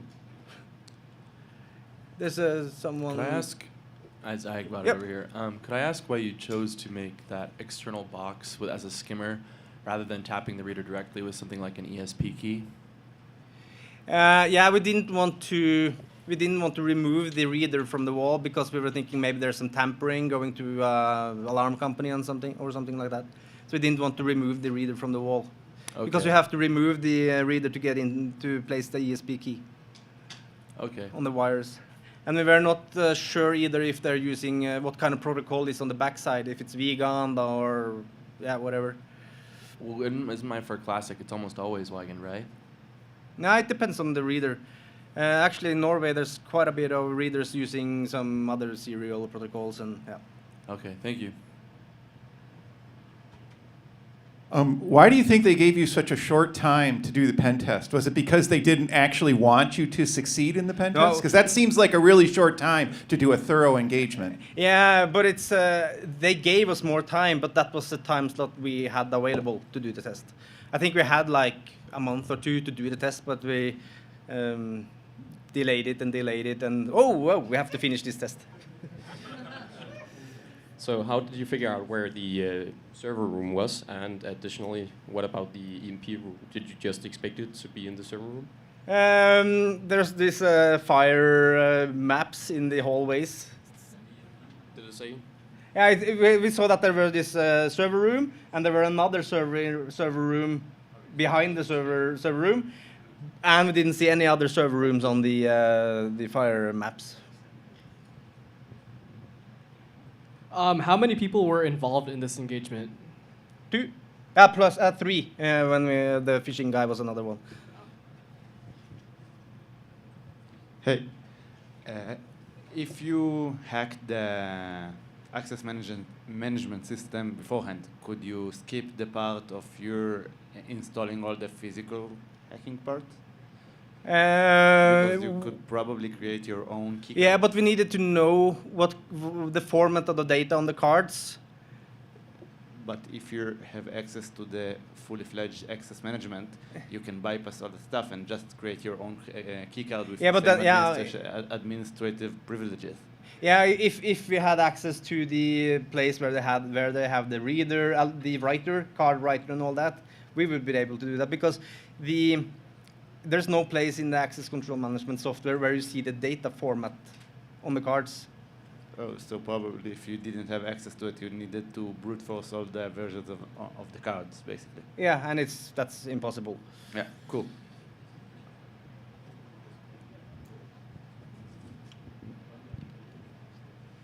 So based off of this engagement, how would you rate it between the other engagements for level of difficulty?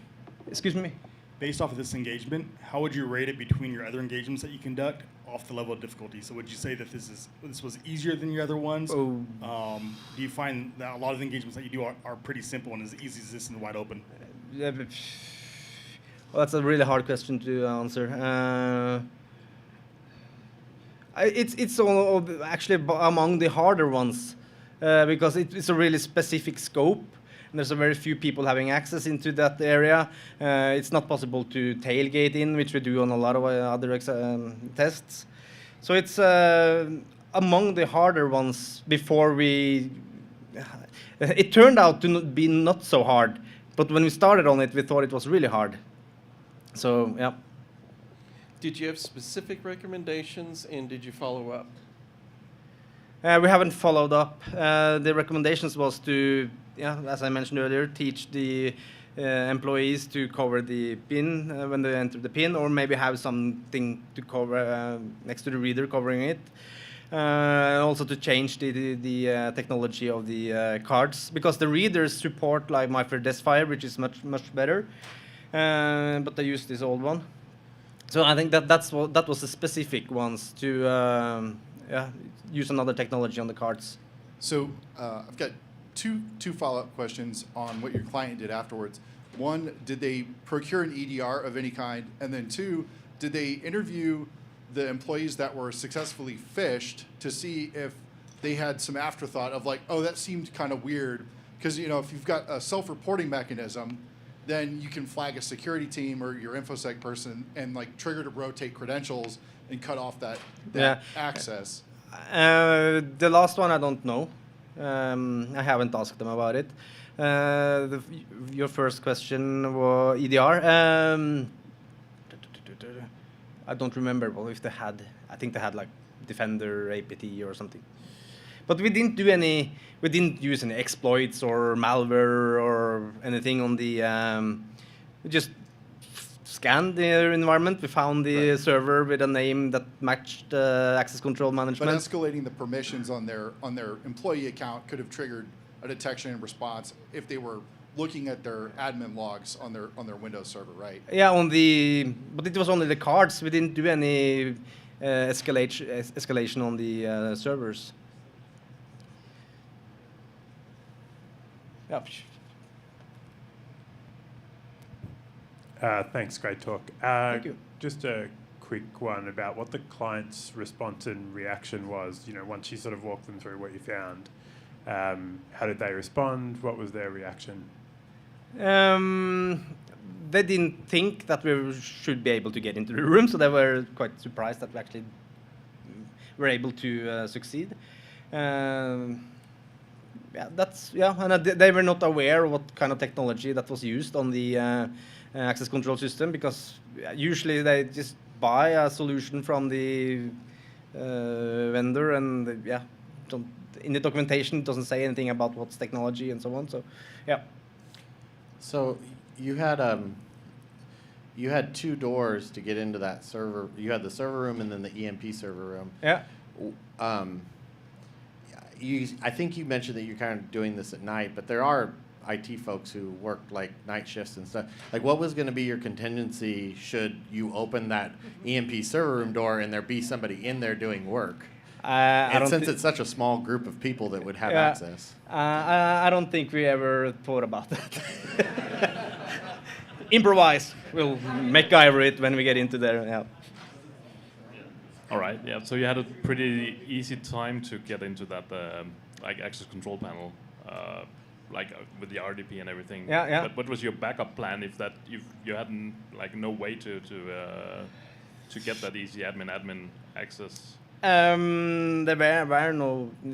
There wasn't any plan B. So, it was just improvise. You were lucky, and we were lucky that worked. If that hadn't worked, we just needed to try to find something else. That's what, when you do tests like this, you never know what you meet, so you have to be very adaptive and able to improvise. That room seems to be very critical. How come there wasn't any 24 hours surveillance through the cameras, etc., from a security company? There should be, but the cameras was turned off for some reason. I don't know why, but they're on now. I hope. Just a question from me Yeah. as well. So, I mean, if there's any of us here that are responsible for securing something similar to that, what would you say are the 3 things that should be focused on? Not necessarily specific to how you breached there, but what you were trying to do to get in. What would you say are the 3 focus areas someone trying to secure an environment like that should be focused on based on what you were able to do? You should have the latest and best, better technologies on the cards, using like MyFair Desfire or something like that, Desfire EV3. Not everyone should be able to get into the access management software. You shouldn't use default passwords. So don't use default passwords. Don't use all technologies. Yeah, mostly that. Cool. But that's all over. The weak password, the default passwords, all technology. It's not only in these kind of systems. It's everywhere. Hey, 2 questions. Do you know what prompted them to initially request the pen test? And then also, did they give any insight into what were the factors that led to the specific failings, like the decisions to not update the physical reader and like the ports being open and whatnot? Yeah, no, I don't know. Sorry. Even more? It was good that I spoke quickly in the beginning, apparently. For the 802.1 bypass, were you working off an employee's computer, or was that like a whitelisted port? No, it was just a Linux computer that we brought with us. So we didn't use the employee's computer, no. There were this Ethernet socket in the employee's, the IT employee office, and we connected there and we were in.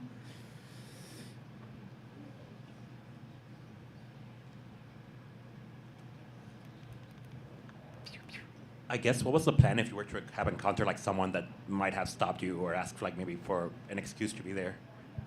The pretext, you mean? Yeah. That too was maybe not planned as good as it should, but we had ID cards with the company name and which looked like the company name, and the plan was to. I think we had that in addition to cards from a IT vendor that I use. So the plan was to say that we were from that IT company doing something. We've got time for 2 more questions. Yeah. And I've almost done my steps for the day, so it's going well. I guess pivoting back to the 802.1x problem, was there a reason why you elected to use your own computer instead of just trying credentials on like those phish credentials on a employee workstation? Because on our computer we have our tools. Yeah, because we use like Nmap, we used CrackMap exec and so on. It's not so easy to do from your employee Windows computer. Okay, 1 more. Have I missed hands anywhere? One more.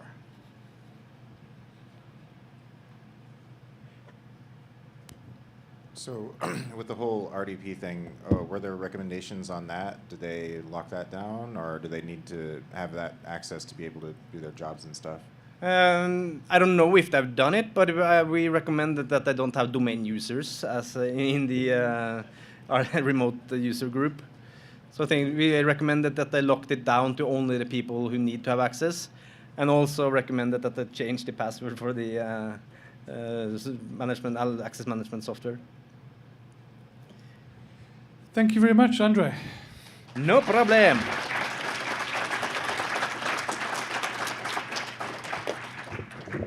Thank you for showing up. If you still want to ask Andre any more questions, I'm sure he can chat to you on the side as we get ready for our next talk, which will be at 3 p.m.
Okay, welcome to our next talk at PasswordsCon. On this track, we are going to be considering what to tell your developers about NHI security and governance from a seasoned speaker up here, Dwayne McDaniel. Before we do that, just a reminder to thank our sponsors, diamond sponsors, Adobe and Aikido, and also our gold sponsors, Run Zero and Formal.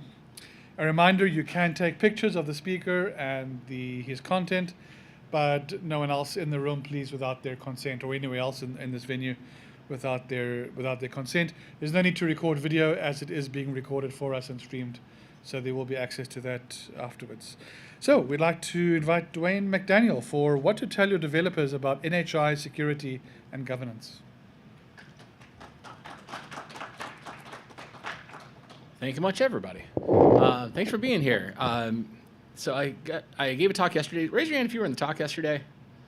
Cool, because I'm going to repeat myself on a few slides, and if you weren't here yesterday, you won't know that. So, Kenton, don't give it away.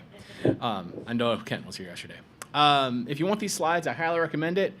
I tried to narrow this down to less than 100 slides and couldn't do it. I revamped this slide yesterday based on a couple conversations and realizing what I actually wanted people to take away wasn't what the slides exactly said. So you're seeing a brand new version of this. It does match the abstract. But with that, let's get going. But that's the tiny URL. That's your last chance. 3, 2.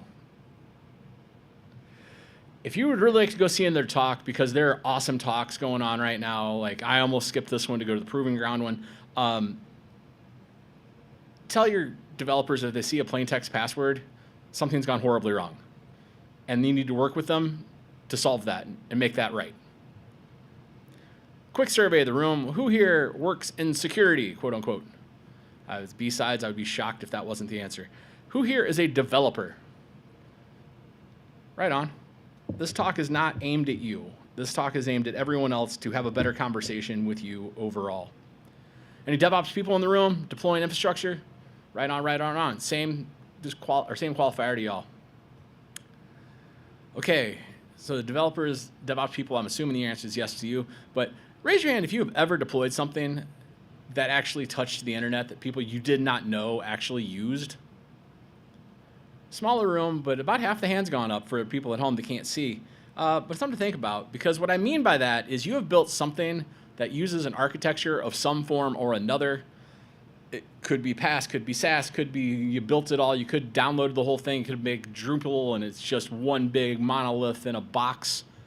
And you pushed it through a build process that used Git underneath the covers, and it went all the way through, and it had multiple tests and multiple acceptance criteria and multiple points, and eventually you got it approved and it finally released. So raise your hand if you've gotten through that and you've lived through all of that with a team.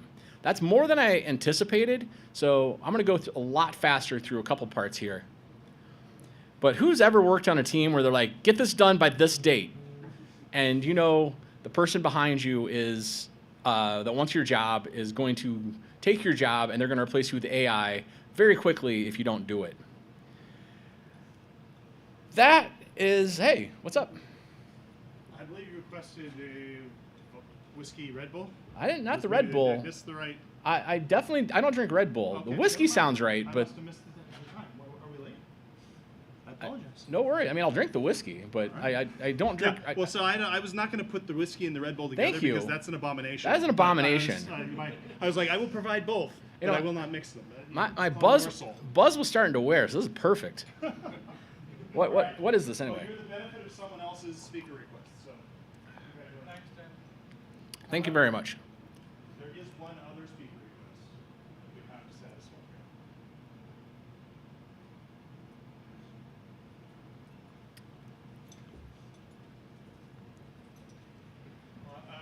Okay.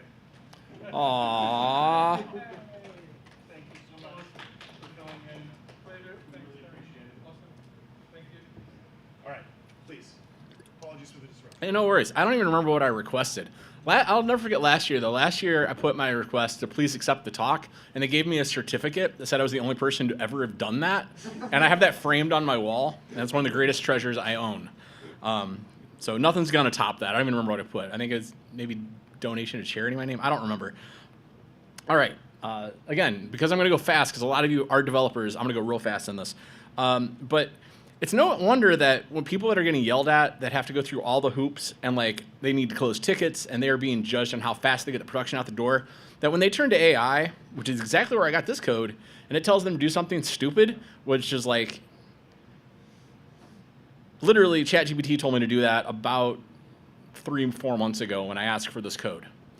It's only getting dumber, so I don't think it's getting better. I don't think it's like ChatGPT is going to tell me to do it the right way. So it's no surprise when security goes to a developer and says, "Why are you doing this? Why are you doing this wrong?" They're like, "You know how I work, right? You've seen the queue, right? Like, you know that they want to replace me with AI, right? You know that there's a queue of developers around the street that will do my job cheaper and faster, or at least claim to." And I want to drive this home because I think this is the most important thing that I don't hear from stage enough. We got to remember that everything we do in security is to get to this. This is a family enjoying an impossible game of Monopoly. I'm not going to get into the minutia of why that's an impossible game, because I'm a nerd about board games. But that's it. That is what security looks like when we do it right. There's no alarms going off. No one's ransomed. No one's in a panic. They are doing something they love with people they love, away from the abstraction of computer science that we live in and we think is real. That's real. Well, the game isn't, but there's too many hotels. Like that, no, kids that young would never have that many hotels. All right, I'm off that soapbox. But this is what good security looks like. And this is what a developer wants to do at the end of the day. They don't want to worry about CVs. They don't want to worry about the technical minutia of security. They just want to finish the ticket and get home. I'm Dwayne. I come from Chicago. Help people figure stuff out. That's my entire mission in life. I got a really cool podcast. I think it's cool. We got good guests. I've had a couple people in the room on this podcast. I'd love to get more of you on the podcast. I love rock and roll. The band we were listening to earlier that probably didn't make it on the screen is called Telenovela. They're out of Texas, one of my favorite acts in the world. I told you that Too Long Doesn't Read works. So this talk is about humans versus non-human access. I'm going to assume we all know how to implement passkeys and FIDO2 and all of that good stuff now. I'm just going to assume that. Then your developers have been told this, and you've got guidance in this, and you have IAM plans around that.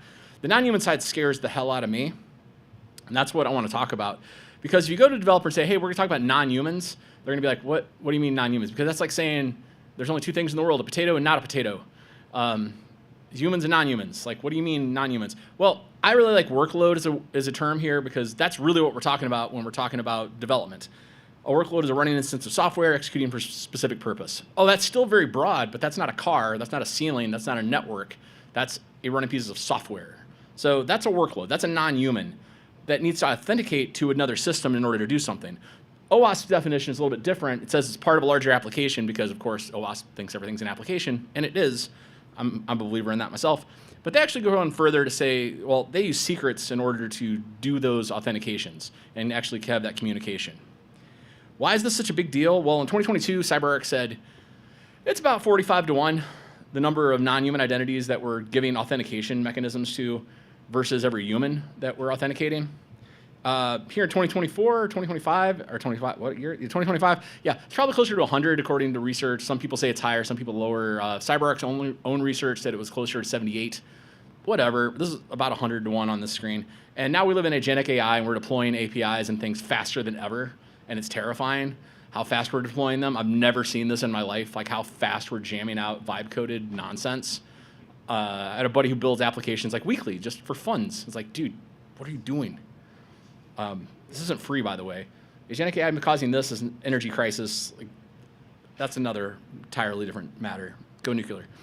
So why does this really matter? Because this is how crime happens now. I didn't put the Verizon DBR numbers in here, but 22% of initial breaches are credential misuse. That's over 20 up. That supersedes the 20% that is vulnerabilities and the 18% is phishing for initial breach access. CyberArk, again, last year said 93% of orgs had 2 or more identity-related breaches in the past year. When we say identity-related, yeah, it could be logging in as a human. It could be those phishing things. But now, based on the numbers and how hard web applications are getting hit and how hard CI/CD pipelines are getting hit, and just the raw number of breaches that are abuse of API keys that got leaked stolen, or somehow other misused. Because unlike people who have a sense of, hey, that doesn't feel right, or fingerprints where you can like biometric or multi-factor authenticate in, computers just say, hey, there's a token, I'm gonna take it and run with it. That was my entire talk yesterday, so I'm not gonna go down that rabbit hole a lot. So how do we get out of this mess? Well, the whole rest of this is about how we're going to put this plan in place. I'm not gonna get into a lot of minutia about the actual governance itself. We're gonna go line by line through the top 10 risks for OWASP here in a second, but it starts with raising awareness. So that's the beginning of the conversation I want you to have. Go back to your developers and say, look, we have a conversation about what's really going on in the big picture. That's nothing to do with your work. This is about the general trend I'm seeing. We need to be aware of the stuff I'm about to talk about, including the fact that you're building faster than ever, and we recognize that. And then we got to figure out a better plan with you. We got to document and create policies that make sense and meet you where you are. And only then are we going to put tools in place that make sense. Now, that's greenfield, that's perfect. Truly, you're going to have tools you're going to have to mold into this, and you're going to say, all right, we have policies around these tools already. You're not starting fresh. But unless we raise that awareness, and it's not just their eyes glaze over because you're saying, here's a new term for you. And you're saying, here's what it matters to you, and here's why I need to get involved because we want to be safe all together. And I am not saying anybody should print this and go to their developers and say, here's a top 10 list for you. Please do not do that. Please, please, please do not do that. Because you will lose them immediately, because you would lose me immediately. I read 90-page PDFs all the time, and I hate it. I like top 10 lists, but again, I'm a nerd who likes top 10 lists. Some developers might like this. What I'm suggesting is we go and structure the conversation in basically 3 big buckets and have this conversation with people over time and collectively with individuals, not just team leads, the actual implementers, the actual devs, and say, hey, we need to have this conversation. I'm steering this directly at the dev and the DevOps people. There's a larger conversation that needs to have with security. There's a larger conversation that needs to have with the rest of the team, and we'll get to that. And it starts with ownership. That larger conversation can't just depend on your developers. It has to be everybody in the world that touches stuff, including the person who outright owns NHIs. And that's a big question mark. Again, that was a talk yesterday that was recorded. Does this person, the IAM person, actually exist in your org? Stats say no, unless you're 5 billion revenue or above. It might be a small company that figured that out, that someone directly outright owns IAM across the board, including your non-human identities and governance around that.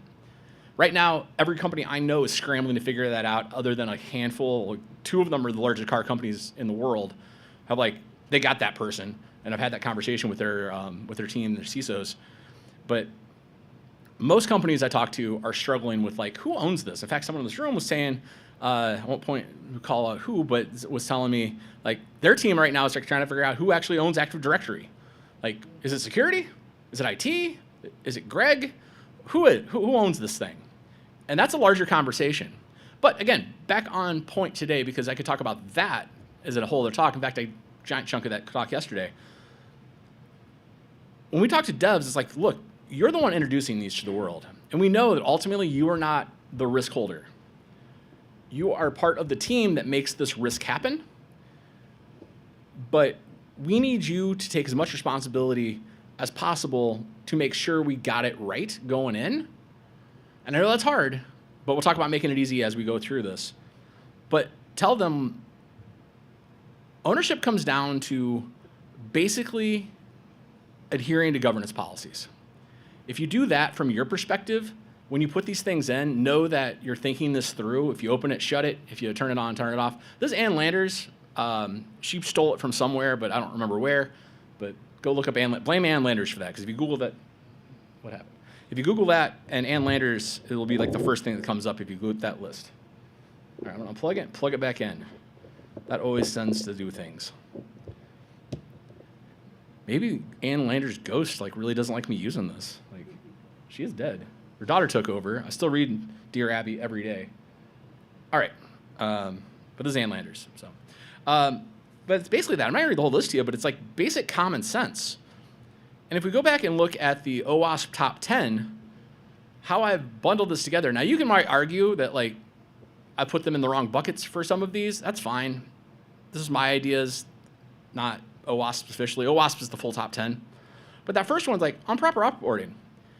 So when you go talk to them about their code and the NHIs, the non-human identities they've introduced that have access to things like, hey, so when does this go out of service? Like, what does that look like? What's the offboarding process for this thing? And right now, there's no good answers. They might have one. They might be like, oh, well, this was tied to this system, and when that goes out of service, planned obsolescence in 2 years, we'll drop it.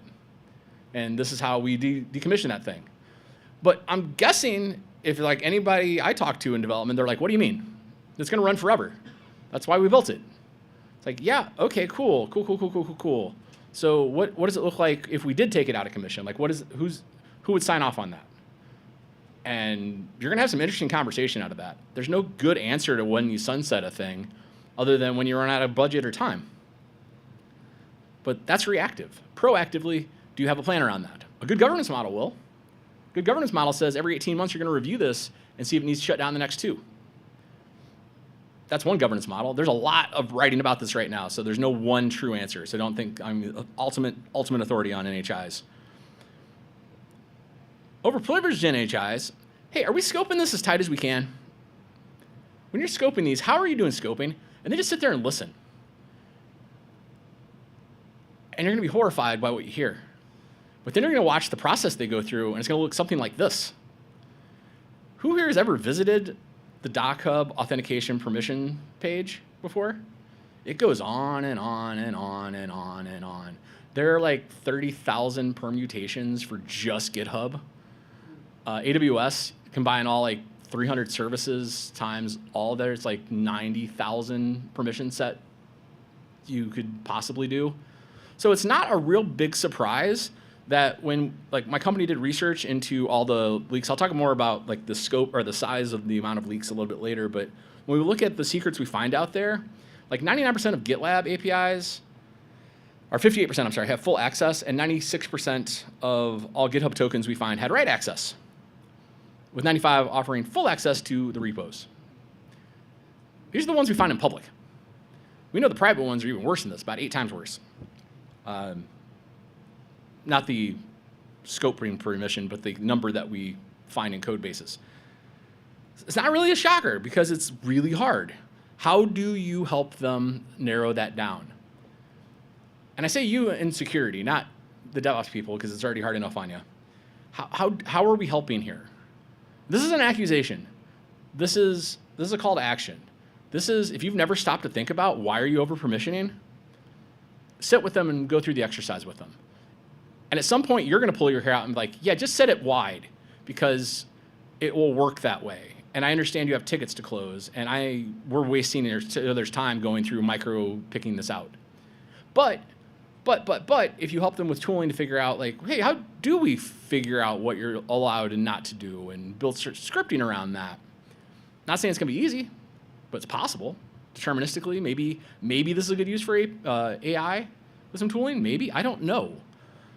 These are a bunch of questions I have. There's a bunch of conversations I've had. These aren't rock-hard solutions. NHI reuse. Hey, is this NHI being used outside of the one use case we just talked about? Probably. If it's a running piece of software like a database, absolutely it is. If it's a container that's supposed to come into existence to do one little thing, absolutely not. It's only supposed to do that one little thing. The bigger concern is, like, are we reusing the same NHI across environments? And this is just good old classic OWASP top 10. Like, are we allowing prod and pre-prod to hit the same database? Let's hope not. But until you have that conversation with them and they understand that, like, look, you aren't yelling at me. This isn't something I've done wrong. You're just raising, they're not going to say you're raising awareness, but they're going to like, no one's ever asked me that before. That's a good question. Huh. And that's how we're going to raise that awareness, is by leading them down that sophilistic path of, like, what are you doing? Not in an accusatory manner, like trying to understand.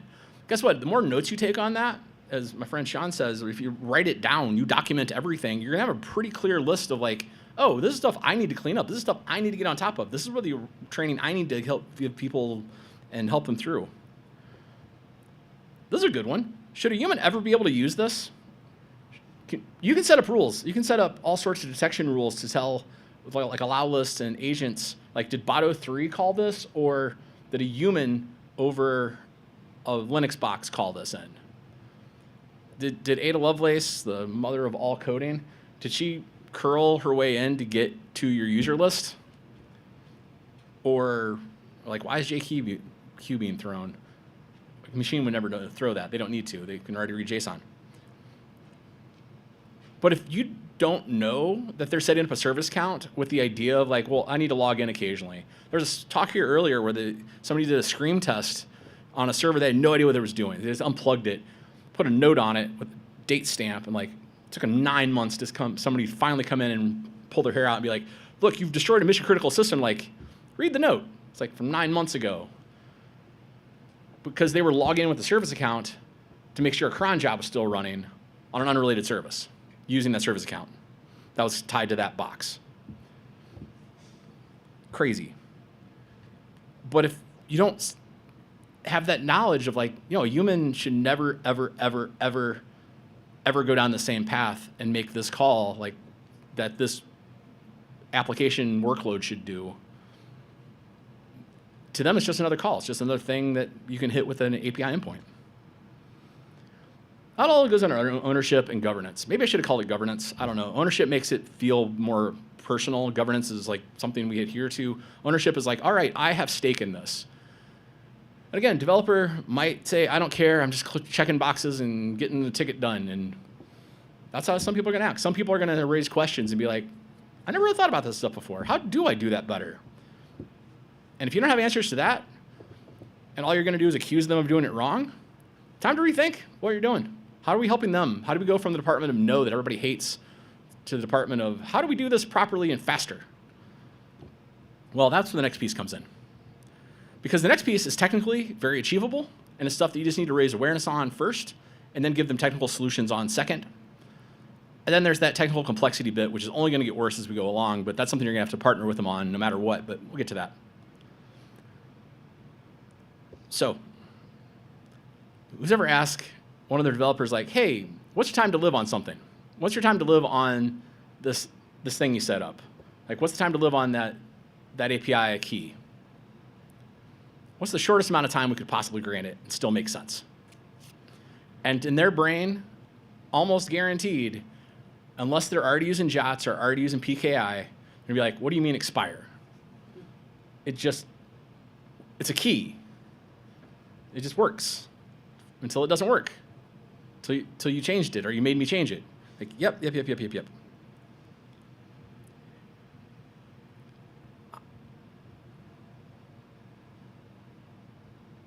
Yeah, let's move on. Let's take your time. I was going to say more there, but yeah, I only have so much time today. And then back to secret leakage. Again, these are all coming out directly off of the NHI top 10 for OWASP. Then maybe the most important one, like if you see a plain text credential, say something. This is the heart, and I put it in the middle of the talk, like pretty much dead middle, because that's the pinnacle of the conversation. And if they say, well, I'm doing it because that's how we do it, you have an organizational problem. There is something that needs to be addressed much wider than just that person. If they say, oh, you mean like if in Jira, like when we occasionally write things in Jira, it's like, yes, that's exactly what I mean. We shouldn't be doing that. There are much better solutions. Let's pass it around through one password. If we have to pass it through, let's figure out how to properly use vaults. Very quickly, this goes real quick. I say secrets, credentials, keys, certificates, tokens, database connection URLs, all in the same word in my head, and I know there's fine detailed differences between all these things, but I'm just going to say secret. We're going to move on. Everybody's going to be happy that I mean all of this laundry list of things. You can disagree with me later, but that's what I mean. Sorry. So when I say secret, that's what I mean. Most of the time when a developer thinks plain text credential, this is what they actually are thinking about. And again, this is a Python example that ChatGPT gave me a couple months ago. I don't think it's gotten better since. It says, here's your access token. So it's like, of course that's how they're going to do it, especially if they're in a hurry. It just needs to work, right? Cool. It works. Good. Next ticket. We'll worry about the security aspect later. You're going to get yelled at months down the line, but maybe you're not even going to be there anymore. Maybe AR will take your job already. It works. It introduced risk. But risk you can live with. It's a business after all. We know that that's an ongoing concern and something that even though we've been saying it for years and years and years and years and years in the industry to don't do that, we know it's getting worse and people keep doing it. Just from looking at public code on GitHub, and then for the first time ever, we did the research on our internal customers, put out this report. It's not gated. It's just go download the thing, do it through Tor. We don't care. Just go read it because it's got a lot of great info. So I have a really terrible gift. Actually, I got a couple. One's kind of cool, but the other's terrible. We're going to play a little guessing game. If you did this yesterday or you know the numbers, don't play. But close without going over. How many secrets do you think we found hard-coded in GitHub public just in the year 2024 that were added just in the year 2024 on GitHub in public? And to preface this, we look at every new commit that hits GitHub and everything that becomes public on GitHub. We look at all of those events. And you can too, api.github.com/events. So we look at every single commit, we scan it for a secret, email the committer and say, hey, you did this, please don't do that. And then we move on with our lives. But then we save all of that data and we put out this report. That's where the numbers come from. So how many secrets were added to GitHub public just in the year 2024? I need hands because I can't see you. 10,000. 5 million. 100,000. 10 million. What? 100 million, no. 2.5 million? I think 10 let's say over 10 million was the, so 23.77 million is the answer. 10 million, is that you? Is that you? That was you, all right. Here's a terribly crocheted hacky sack, and I have a flashlight that I'm not gonna throw at your head. Oh my God. You sneaky dude. You did ask for something. Oh, I did. Oh my God.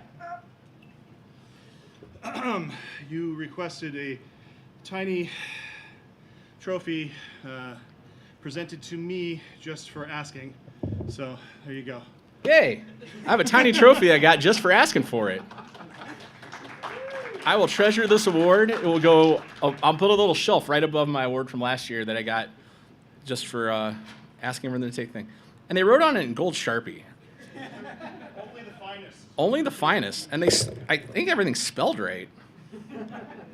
Present it. Yeah, I think they corrected it, but yeah, it's spelled right. All right, yeah, so I do this for, again, something else for you a little second later, but I do this in a fun little jokey way, but that's a terrifying number to me because that's 4.61% of all repos someone posted to. That's 15% of all committers did this last year. This is a 25% growth from the previous year. We changed our methodologies a little bit, but we've seen consistent 25 to 50% growth year over year since we started doing this report in 2020. So that's 70% valid number. So we do a quick validity check of every secret we find to see, hey, does this work? Does the system come back and say this works?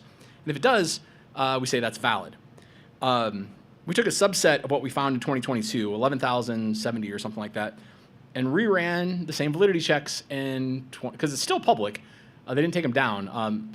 Ran it again in January of this year, 2025, and 70% came back as still valid. Yeah. People ain't rotating. So that is the crux of the previous two. So when I combine them, I'm like, hey, how long is it supposed to live? That's different than how long is the NHI supposed to live. But permission set, like, how long is it supposed to expire? Should have a plan around that. How fast do you rotate these things? Is it in plain text? If it's in plain text, it's going to be almost impossible to rotate. So can we move to a better authentication system to deal with all of this? Because insecure authentication is something we're going to be dogged by forever. And the answer is yes, and I'm going to go real quick, so whiplash on this one. There are standards coming like SPIFFE and the reference implementation Spire that are coming that are going to give the developer a way through an API to inject a name space, SPIFFE ID, into workload upon birth, and then let it rotate automatically from the back end what that certificate actually says, and then allow list it through the system to say, you have the SPIFFE ID, you're allowed to go in here. And then we're going to separate out the concern of authentication from authorization, hopefully at scale, because Google's been doing this for over a decade. You can do this through Spire. There's an awesome book. If you read nothing else because of me, read this book, spiffy.io/book.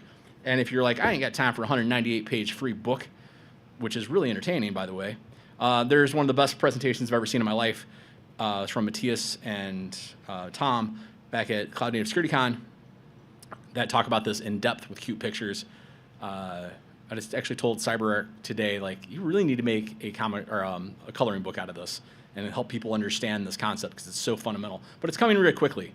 It's not just cloud native people that are saying this. The Internet Engineering Task Force, the people that maintain the standards that make the internet happen, like HTTP and IP and TCP, those standards. Same people are working on workload identity in multi-system environments. We're on draft 4 right now. It's the same idea of spiffy, of namespacing and allow listing for processes at a very fine-grained level that separate out authentication and authorization. That's where my workload definition came from earlier. It's from their actual documents. You can go join the mailing list. It's pretty active right now. There's some big disagreements on protocol right now, but that's why we make these standards. We're all having conversations. I'm not going to get into the details of it, but you come up and say, hey, I am me. Okay, here's your application DNS or your process DNS record. That's you. Cool. Now we'll let you in the gateway, and we'll worry about certificates and what you're actually authorized to do once we're in the trust boundary. And you're like, well, that sounds futuristic. Nah, it's in core of Kubernetes now, so it has been since May. You can go read it. That's a great article from Anish. But basically, you issue these short-lived automatically rotated tokens for your service accounts. And when it needs to do an image pull, it trades that for a token, lets it do it, expires, and that's how it works now. It's one of the options you have since May. Same idea. That we're going to move to these ephemeral federated identities with ephemeral secrets. Can't really leak these things because if you leak a JAT that expired 15 minutes after it was issued, it's a very short window for an attacker to attack. So they're going to need to know that's all coming. Right now, they're like, I have no idea what you're talking about with Spiffy and this stuff. That's a team meeting. That is a architecture meeting. But overall, it's going to save them time. The Spiffy book spells out in a giant chart. It's like 5 hours a week you can save your developers by getting away from they have to handset permissions and worry about all of the minutia of how to deal with API calls and all of the credentialing. You just take that off their plate and say, here, issue it a credential when it's born, or not credential, credential, a namespace when it's born, a Spiffy ID when it's born, and the system kind of flows after that. There's a lot of minutia to that, but that's the future. It's coming. 3 to 5 years, I think that's going to be the standard way we do everything across all systems. But right now, how are you authenticating to SaaS and other third-party systems that are way lagging behind? You could roll your own Spiffy right now for your internal systems. You should be for Kubernetes. How do you do it for these systems? I don't know, because right now they're hard coding it. So how do we get away from that? Well, we use secret managers. If they're not already using secret managers, this is the time to get them on board. This is as important as MFA, in my opinion, maybe more so because of the scale of the NHI problem. Again, 100 to 1 versus every one person has MFA. Machines can't MFA, but you can fault in secrets at runtime through secure connections from places where they're being stored at rest, and that's exactly what a cloud secrets provider is. If you're not all in one cloud or you got a bunch of legacy laying around, there are solutions. Are they free? No. Well, one of them has a free version on the screen, Vault, but it's free as in puppies. You're going to have to maintain it, and you're going to have to actually deal with it. But the trade-off is very, very much worth it. And instead of hard-coding a secret, you hard-code a path. And if I'm an attacker and I see a path into a vault, it's like, now I got to get into the vault. Man, now I got to get into the vault. I'll figure out another way in. Maybe I'll look around for the vault key. It might be in a secrets.txt file. Who knows? But now I know I have to get into a vault. And that's a much harder problem than just, hey, here's an API key, and it just works. Speaking of just working, I don't know what's going on here. I'm not stepping on stuff, I promise. Unplug it, plug it back in. Oh, there we go. Wiggled it, and it worked. Sometimes that works too. So the benefit of this, and this is what you can tell the developer directly of like, I know this is a pain and it sounds like this is way harder than hard coding a credential, and it might be a little bit of a learning curve on it. Thank you very much. But once you do that, we will handle the rotation for you. I will never come back and say you need to rotate this secret. You're never going to remember what permissions you set because we'll have access to that from the back end because that will be logged. We will be able to do analysis on that based on the fact that it's in a vault, if it's a good vault. Based on our tooling, we can use these pre-written things in our system, pre-written scripts that exist with all these cloud providers and all of these other tools that will let us rotate that. And the developer's like, what do you mean? So like I don't hard code it, I never have to replace it, and you're never gonna bug me about it ever again. Like, yep. And if they still say that sounds like a terrible idea, say, all right, let's keep opening bugs, man. Like, let's get your bug count as high as possible so when you get reviewed, you'll know that you refuse to do this safely. And if they still refuse, that's between them and their manager. That's risk acceptance right there. And of course, this all works through third parties as well. If you can't rotate an API key with an API call, it's 2025. Ask why that's possible. Like, that's not a thing. Move to a system that you can do that with. And all of the providers like CyberArk, Vault, Doppler, all the enterprise have the same scripts. They will help you with those scripts, figure out how to do that at scale, because they want you to rotate these a lot more often than they are. Again, the shorter window that a machine token lives, a machine secret lives, the shorter window the attacker has to actually do anything.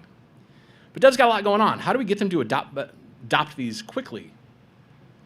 Well, first you explain the Sisyphean effort that they're going to have to make of continually maintaining and updating these secrets, and they're going to have to remember what they did, and you're going to bother them, and it's going to take them weeks of their lives.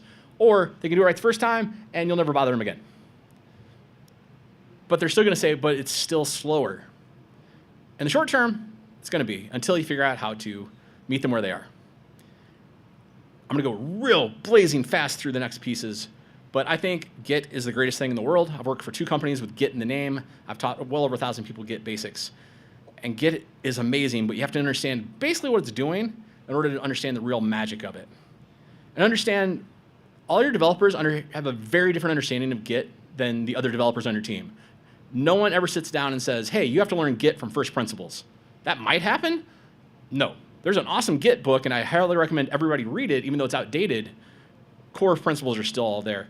But most people know 8 commands, maybe 16. And then people use GUIs, which I'm not against GUIs. I love GUIs, Git Kraken. I love those people. But it's auto-magical to them. They don't really understand what's happening. Short primer on Git. Promise, 2 minutes. Git is this awesome way to track what happens in the file system over time. You can take snapshots at any given time. Those you're checking in and saying, I want you to track these things. I made a change. Cool. Now we have a different version of that thing in my history. It does this by compressing the actual objects themselves that were changed. If it didn't change, it just points back to the last time it was changed and say, hey, down the chain, that's the version of this thing I last changed. But otherwise, it takes and makes a little compression using the zlib library and throws that into an index, a single file that we call the index. So when you do a git add, that's actually what it adds to it, that compression of a blob into this one piece of list, basically. It's in binary. And then we say git commit, and it makes a permanent record of that in the git tree. And if you're like, that sounds like blockchain. Yes, blockchain all came from this. The Satori paper actually talks about Git and this exact phenomenon, that we are chaining together these blocks of blobs and these points of proof.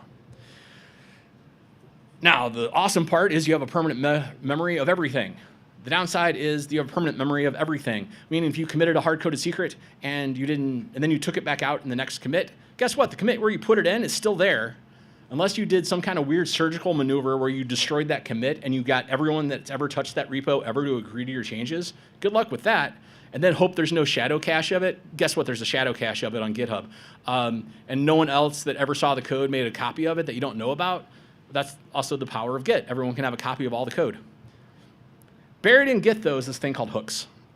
Hooks is awesome because hooks lets you do anything you can damn well figure out. It's just a scripting trigger mechanism. You press a threshold in the workload, and it triggers the script to run. So pre-commit, it's probably the most popular one. Post-commit, or not post-commit, pre-receive. You can do it on the server side and the user side. There are 17 in all. Go githooks.com. Great explanation, deeper than I can get into today. This is what all of GitHub Actions is based on. Like they're like, what if we took GitHooks and made it available on the server, and they called it GitHub Actions? That's the history. It's a little more detailed than that, but that's all I got time for today because I'm oversimplifying. But you can make these scripts do anything you damn well please. Like Hacking As Dad joke. I still run this, so when I do a manual successful commit, it tells me a dad joke, because why not? So why don't we build GitHooks that say, hey, you tried to plain text your credential, developer. Let's not make that commit happen. Let's stop the commit. You can halt it. And now let's go check in your vault to see, hey, does this secret already exist in the vault? It does? Cool. Here's the path into the vault that you need to hard code. Let's just use some sed or x or whatever, awk maybe, and just swap that out in the exact line that you did that on. Bring it up for review and say, hey, would you like to commit this instead? This isn't sci-fi. I've seen this work. If it's not there, let's store it in the vault and make up a path. That's a little trickier because of paths are weird, but again, I've seen it work. It's just weird looking paths, trust me. But we can get into more of that later after this talk. And then your system should be, if we ever commit a new path, we should rotate whatever's on the end of that path once it hits the shared repo. But that should be a GitHub action you have set up for our PR check run. But devs gonna be devs, and they're like, I don't want to run that locally. It's like, well, of course that would save you time and everyone a lot of time and a lot of effort, but they're gonna get around it. They're gonna ignore their GitHooks sometimes. So why not do that exact same thing at the PR level with some scripting with GitHub Actions or whatever task runners you have on your Git system. Again, exact same thing, but at the PR level. So was it exposed in that PR? Yeah. Did we rotate that secret auto-magically on the acceptance of the PR and we replaced that hard-coded secret with the vault call? Yeah. This is how we're going to help them do their job a lot faster and safer once we convince them that, hey, we'll build you an IDE, but if you don't know how to Git works and you don't know how to script and you don't know how to build an IDE, it's a lot harder to meet them where they are. So that's my other challenge and call to action for everybody is learn the basics. Learn how Git basically works, learn how hooks work, and learn a little scripting. Bash ain't hard. It's confusing. It's really deep. But basic bash scripting, you can pick up in an afternoon. Oh yeah, and there's a reference implementation for everything I just talked about. We called it Brimstone. CyberArk called it something else, but it's out there on GitHub. The notes are in the speaker notes, or the links in the speaker notes. So then the last piece, technical complexity on this list. There's no easy answer on here, but tooling is going to help us. And it's that ongoing conversation, and this is something you should already be having with them, like how can we help you not deploy insecure code? And it's not just here's a tool. It's like, can we help you understand that you might expose some serious dangers here? Not just risks, dangers if we do this in the insecure way. And how can we help you stay compliant? We're going to be monitoring for policy violations. They're going to become bugs. We're going to come back, and we don't want to yell at you. How can we help you stay in compliance? I think part of that is explaining the way we view the world for posture management. I have a whole other talk about security posture management. But at the heart, it's just answering these basic questions. Like, are we checking for this stuff? Are we securing it? Now, some stuff, anomalous traffic, there's no way they can deal with. But we can help them with tools and let them know that this is what we're checking for.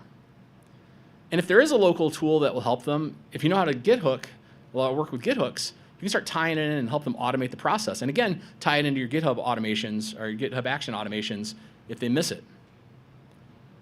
And back to the virtuous cycle. Help them raise awareness, help put processes in place that they can follow, give them the right tools. Tools come last, in my opinion. And then help train them on those tools to follow the processes, to follow the documentation. Again, there's a whole other talk we could have about human authentication, but I've really been focused on non-humans. I'm just going to skip. There's a whole world of tooling that is emerging right now and how you look at this problem of non-human identity.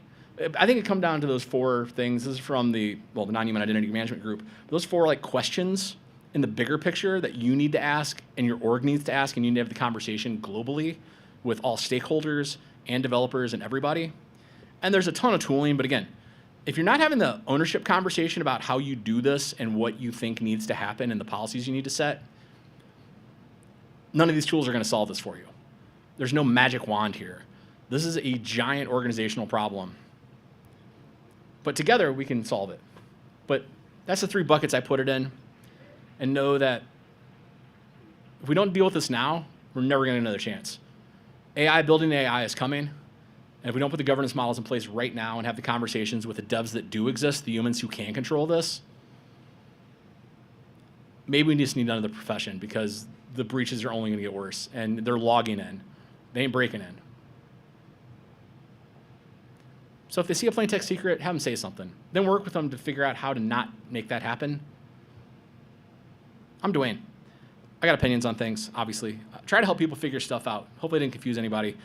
Don't worry about that. That's just where I work. And there's the links again. So thank you very much.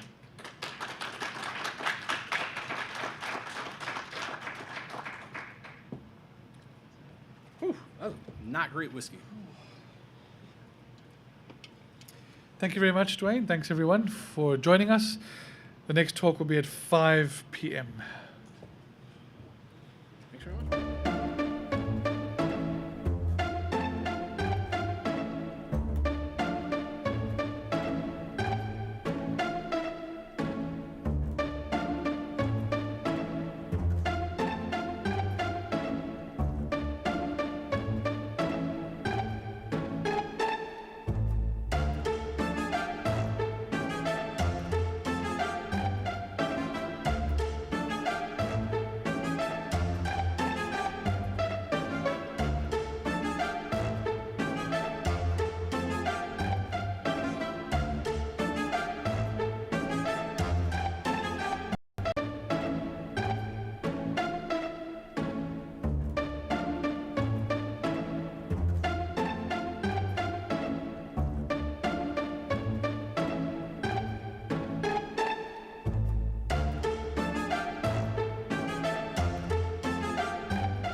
Okay, so we'd like to welcome everyone to PasswordsCon, to the next talk that we're having.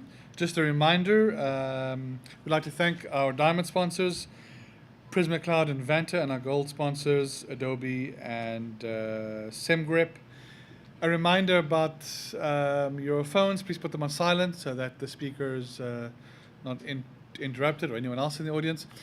If you want to take photos of the speaker or his presentation, you're okay with that? Sure. He's fine with that. Please remember the policy not to take anyone else that is attending without their consent, both in here and outside. So, cracking 936 million passwords. How is that going to work? Well, we're going to have Jeff Dafik take us through that. So, Jeff, you're up. Thank you. Can everybody hear me? Excellent. So, I'm Jeff. This is my talk. If you go to jdifik.com or difik.com, you can see a PDF of all these slides. So, a little bit about me. Nothing very exciting. Read at your leisure. If anybody has any questions during the talk, and they're short questions, ask me. If they're long questions, save it to the end. So, there's a thing called Have I Been Pwned? You've probably all heard about it. They have a way of downloading all of their passwords. You can't download them in plain text, but you can download them hashed. So I got these in NT landman format. And 936 million. So it turns out you need a lot of RAM to crack passwords. So you can either use a CPU or a GPU. I found that a CPU worked much better. So I started off with 128 gigabytes of RAM. I upgraded to 256 gigabytes of RAM. If I had deep pockets or somebody wants to pay me $1,000, I can update to 512 gig of RAM, but that hasn't happened yet. Yeah, so if you want to do this in a time-efficient fashion, buy yourself some RAM. And I found 92% of them so far. So the tools are John the Ripper and Hashcat. Hashcat is primarily a GPU-accelerated way of breaking passwords. Turns out it didn't work especially well for me. It's a common tool. It does work. It just didn't provide a lot of passwords per second. So John the Ripper, they don't make a lot of official updates. Neither does Hashcat, but they make a lot of unofficial point releases. John the Ripper doesn't really work too well with GPUs. I don't know why. It just doesn't. The good news is that the way to break passwords is to have good dictionaries and custom-made rules or good rules. That is by far the most efficient way of finding passwords. And the other thing is they have extremely great support. Hashcat, I'm using 6.2.6, which is the latest version, 3 years old now. I was using a 3060 Ti GPU. If I used a faster GPU, it might be 5 or 10 times faster. It still wouldn't have made much of a difference. The rule syntax, so imagine you want to insert an alphabetic character in the first position. With John the Ripper, that's one line. With Hashcat, you have to have one line for each character. So now imagine that you want to insert a character in the first position, the second position, all the way through to, let's say, the 30th position. Let's say you want to insert 100 characters. So that's 30 times 100 characters. That's 3,000 lines of rules. So they say they need to do this to run quickly. Maybe it's true, but I'd rather have one line and debug one line and show you guys one line of a rule than 3,000 lines of a rule. And the dictionary attacks for Hashcat I found were taking up a good amount of memory. My Hashcat machine had only 16 gigabytes of memory. I tried it on another machine with 120 gigabytes of memory. It just uses a lot of memory to do what it does. So, word list. I don't know if you guys download word lists. Most of them are pretty crappy. Some of them are pretty good. I found that RockU, either 2021 or the previous version of RockU, is very good. RockU 2025 I downloaded. It's very big. The quality is not so good. So when you download these things, they're full of junk. Most of them except for RockU. Some of them have lines that are hundreds of thousands of lines of characters long. Some of them have random junk in them. trying to curate something that's 10 gigabytes or 30 gigabytes is very difficult or impossible. So good quality word list is mission critical to breaking passwords in a timely fashion. So I wrote a bunch of tools to help me with this task. I wrote a program called Short, which will truncate a file and only produce the first X characters, whatever that might be. So if you have a 100,000 character line, you can knock down to 50 or something. I presume nobody's got 100,000 character passwords. I've never heard of one. There's msort, which is a merge sort routine.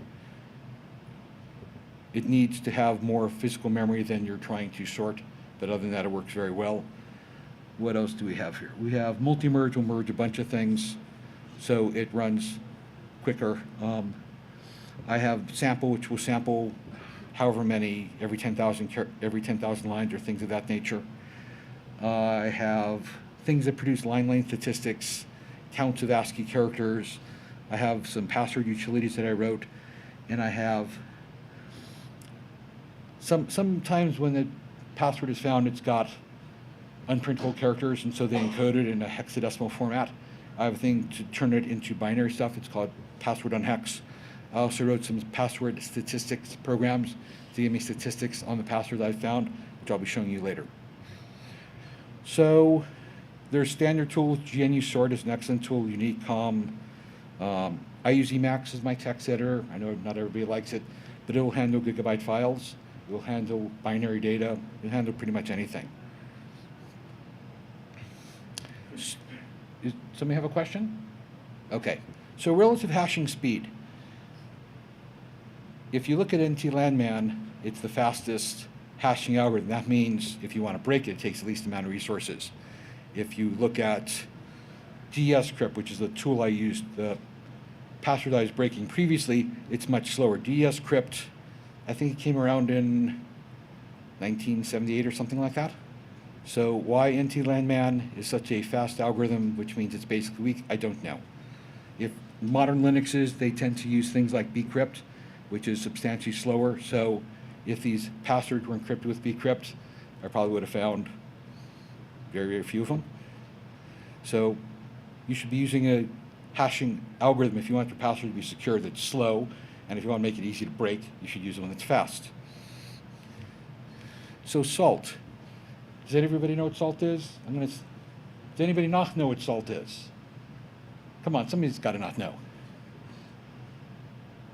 Everybody knows it? Yeah, okay, very good.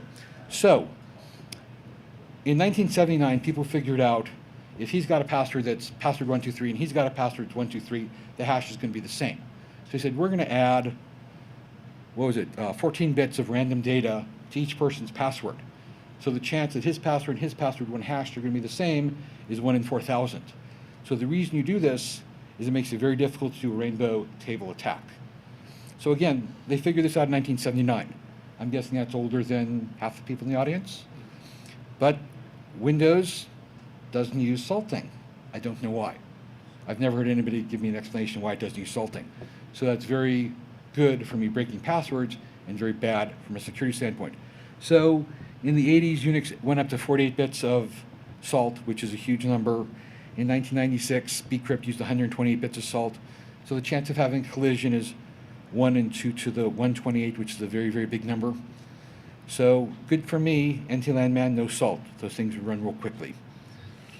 So the tools I used, dictionary attacks is the most efficient way to find passwords. You just encrypt the dictionary word, you compare it to the hashed word. If they're the same, you found your thing. So the brute force attack, let's say you want to break all of the 8-character upper, lowercase, and number passwords. So that's the number of combinations. I'm not going to read it out. It took me 229 days on my 3060 Ti. I think I got like 4 million passwords that way, which is actually not a good number in terms of passwords per second. And the problem is, even if you can do that really quickly, let's assume you can do it in a day. When you go to something longer, like 12 characters, things scale up very, very quickly. And so it just doesn't matter how fast your GPU is. If you had 1 character of your password, it's going to run 30 to 80 or 100 times slower. So it does not scale. 16 character upper lowercase number, that's the number, and that's how many years it would take me to crack it with my GPU, which is pretty much forever, if that's a cryptographically strong password. So the efficient way is to use a rule-based attack, which I'm going to come to next. So, I'm sorry, rainbow tables. People say, use rainbow tables. Rainbow tables are awesome. So I downloaded, what was the thing? I think it was 9 characters and upper, lower numbers and symbols. It was very, very slow. I've got the statistics here. Oh, if you want to do this, DEF CON's got the data duplication village. You bring them a 6 terabyte hard drive, they'll fill it up with rainbow tables. So the numbers are, I'm sorry, I don't have, it took a long time. I thought I put the numbers here. 1 second. Well, I'll tell you the numbers. It took, I think it was like 500 seconds to crack 1 password with rainbow tables. That's just randomly accessing a file that was stored on a solid state hard drive. So if you have 100 million passwords or 900 million passwords, it's going to take forever. So I don't know why rainbow tables took as long as it did, but it was very slow. Okay, so here's rainbow crack. So I downloaded the 9 character lowercase and alpha and spaces thing. It's 43 gigabytes. It's a good amount of space. One of the tools I was unable to get working, but eventually I found a tool. Where is it? Oh, I sent in a bug report for Project Rainbow Crack. Never got a reply. Oh, I also the memory used. I figured out that if I wanted to do it the 936 million passwords, I'd need 150 terabytes of RAM. So that wasn't going to work. I don't have that much RAM. So I used with rcrack IMT. That actually worked. I was impressed. So it took 6 seconds per file. There was 84 files, 504 seconds is what it took to break 1 password. So I used the password I knew was in that 9 character set. So if you scale that up, that's 16,000 years to try all the 9 character passwords. So I don't know why I was as slow as it was. I used a SATA SSD. If I would have used an NVMe SSD, it might have been 5 times faster, but that still wouldn't have helped me. So if you have 1 or 2 passwords, go with Rainbow Crack. If you have 100 million or 900 million, it's not going to work. So Hashcat. My machine for Hashcat had 16 gig of RAM. I decided to try it on 1 million passwords, and it took 660 megabytes of space. So assuming it scales up linearly with that, it would take 624 gigabytes of RAM to run that. So I don't have that much RAM, so I decided not to use Hashcat with dictionaries. So if you have small dictionaries or small numbers of passwords to crack, it's probably fine. I mean, 1 million passwords is a lot of passwords, so I can't really fault the Hashcat guys for using 600 megabytes of RAM. But if somebody wants to break 900 megabytes of passwords, it's not going to work. I'm sorry, 900 million passwords, not going to work. So now we get to the rules. John the Ripper has the best rules. So rules, they take a standard word from a dictionary and they modify it in some way. They have a very, very verbose set of rules. And you can make custom rules, which I did. So I upgraded my machine from 120 gig to 256 gig. And when you run this, it takes a fair amount of memory. And you can run multiple forks, which will multiply the amount of memory. So 1 fork would take, I don't know what, say 20 megabytes of memory. So 6 forks, sorry, gigabytes. So 6 forks would take 6 times that. So as the number of unfound passwords decreases, the hashing speed stays the same, but you can use more things in parallel at a time, and so you can increase the effective throughput of things.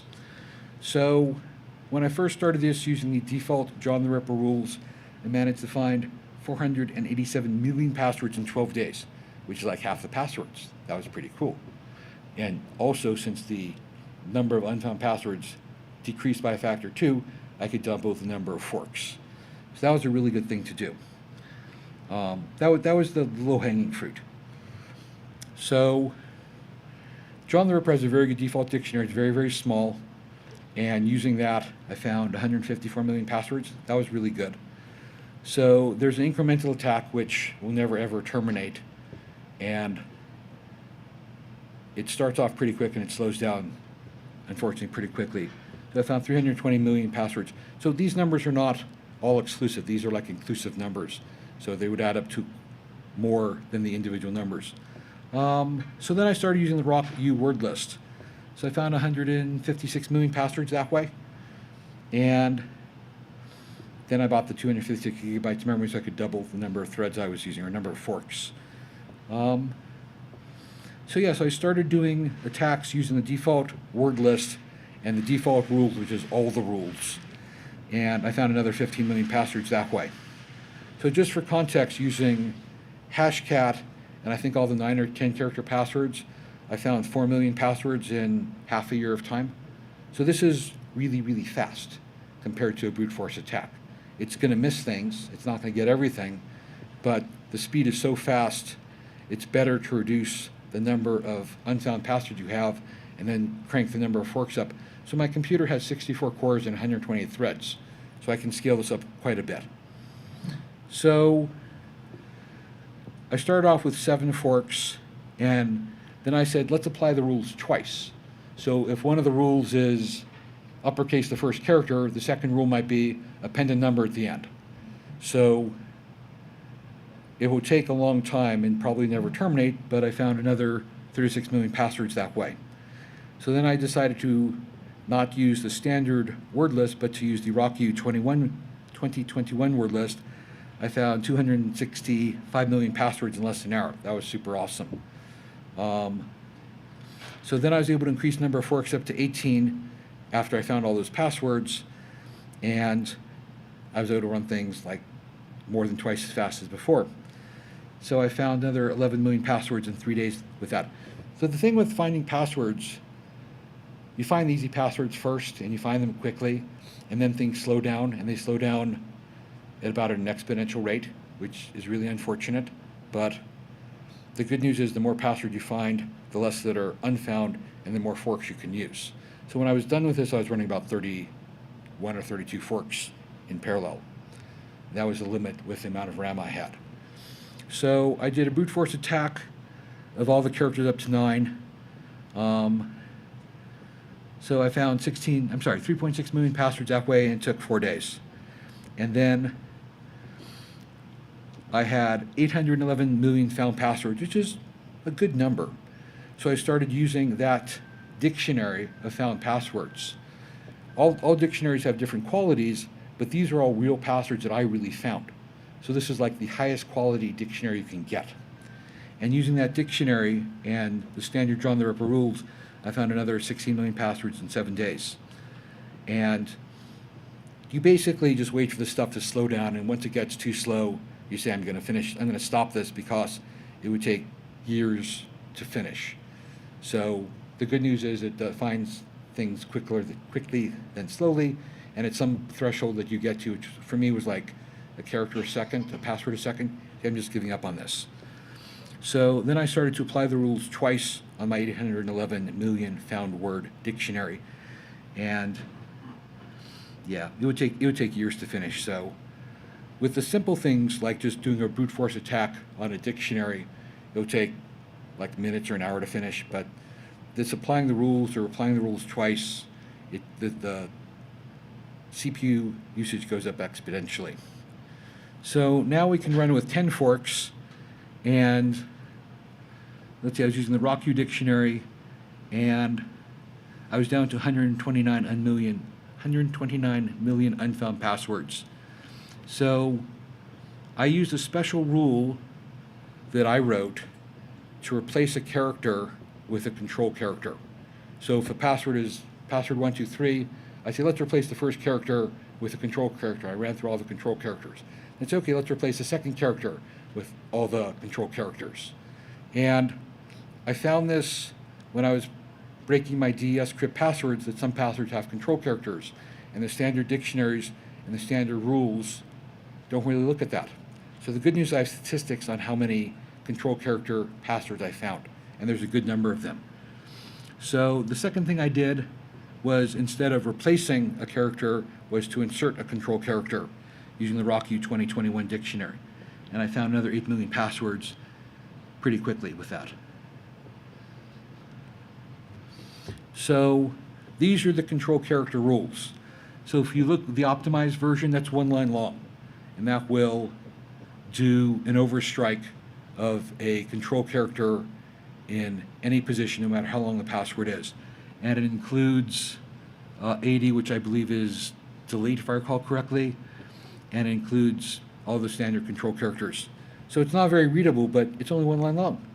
And the rule to do the insert is the same thing. It's the last line, the optimized version. The unoptimized version still works, it's just not as fast. So I can deal with a 1 line rule. That's something I can show you and put on a slide. I can't put 3,000 line or bigger than that rules there. So here's Hashcat and Hashcat performance. So lower, upper, number, and special, length 7 took 3.7 days. That's not so bad. Then you go up to 8 characters, and it's 10 days. That's not so good. Then you have lower number passwords of length 9. That's 5.3 days.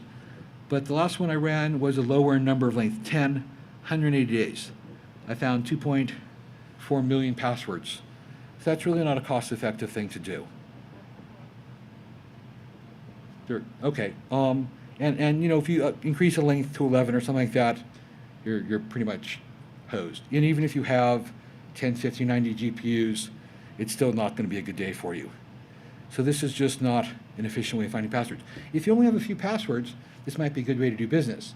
But when you have a lot of passwords, it's just not a scalable thing. So I pretty much gave up on Hashcat. After the thing that took 180 days, I said I'm done with that. I turned the machine off. So here's some password statistics. This is the length of passwords. So, for example, passwords of length 1, 0% overall, 275. This includes duplicated passwords. And it goes all the way up to 30 plus. So this is really interesting because if you look at it, most of the passwords are like 8 or 9 characters long. And this doesn't show the password I couldn't find, but this is statistics on 869 million passwords, so this is pretty good statistics. I've not seen this anywhere else at a password talk, so I wrote my own program to generate these statistics. So this is, for example, like all lowercase was 18.9%. But then I have like all uppercase or all special characters. I just made these rules up. But the control characters will include Unicode stuff. So I got 269,000 passwords that had control characters. 8-bit ASCII is stuff where the most significant bits turned on, had 128,000 of those. But if you want to break passwords, statistically speaking, the lower digit stuff is 43%. So that's where you want to go to break your passwords if you want to get as much as you can, as quickly as you can. Just statistically speaking. I know your people's passwords, but I'm guessing most of them are going to be lowercase or lowercase in numbers. And again, based on 869 million found passwords. So now we have string classes. So all alpha is just alphabetic characters. So alpha number is alpha characters and then numbers after that. So that is 35% of all the passwords. So a password like password 123. But then we have like numbers followed by alphas, which would be 123 password. That's a lot less common.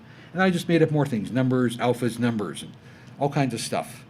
And I think this is very interesting statistic because this shows how people construct passwords. Obviously, these are not cryptographically strong random passwords, but these numbers don't add up to 100%, but I got a lot of passwords this way.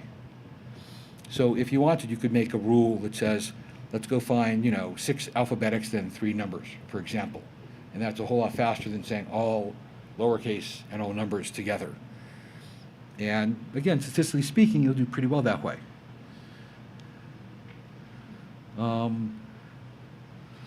Yeah.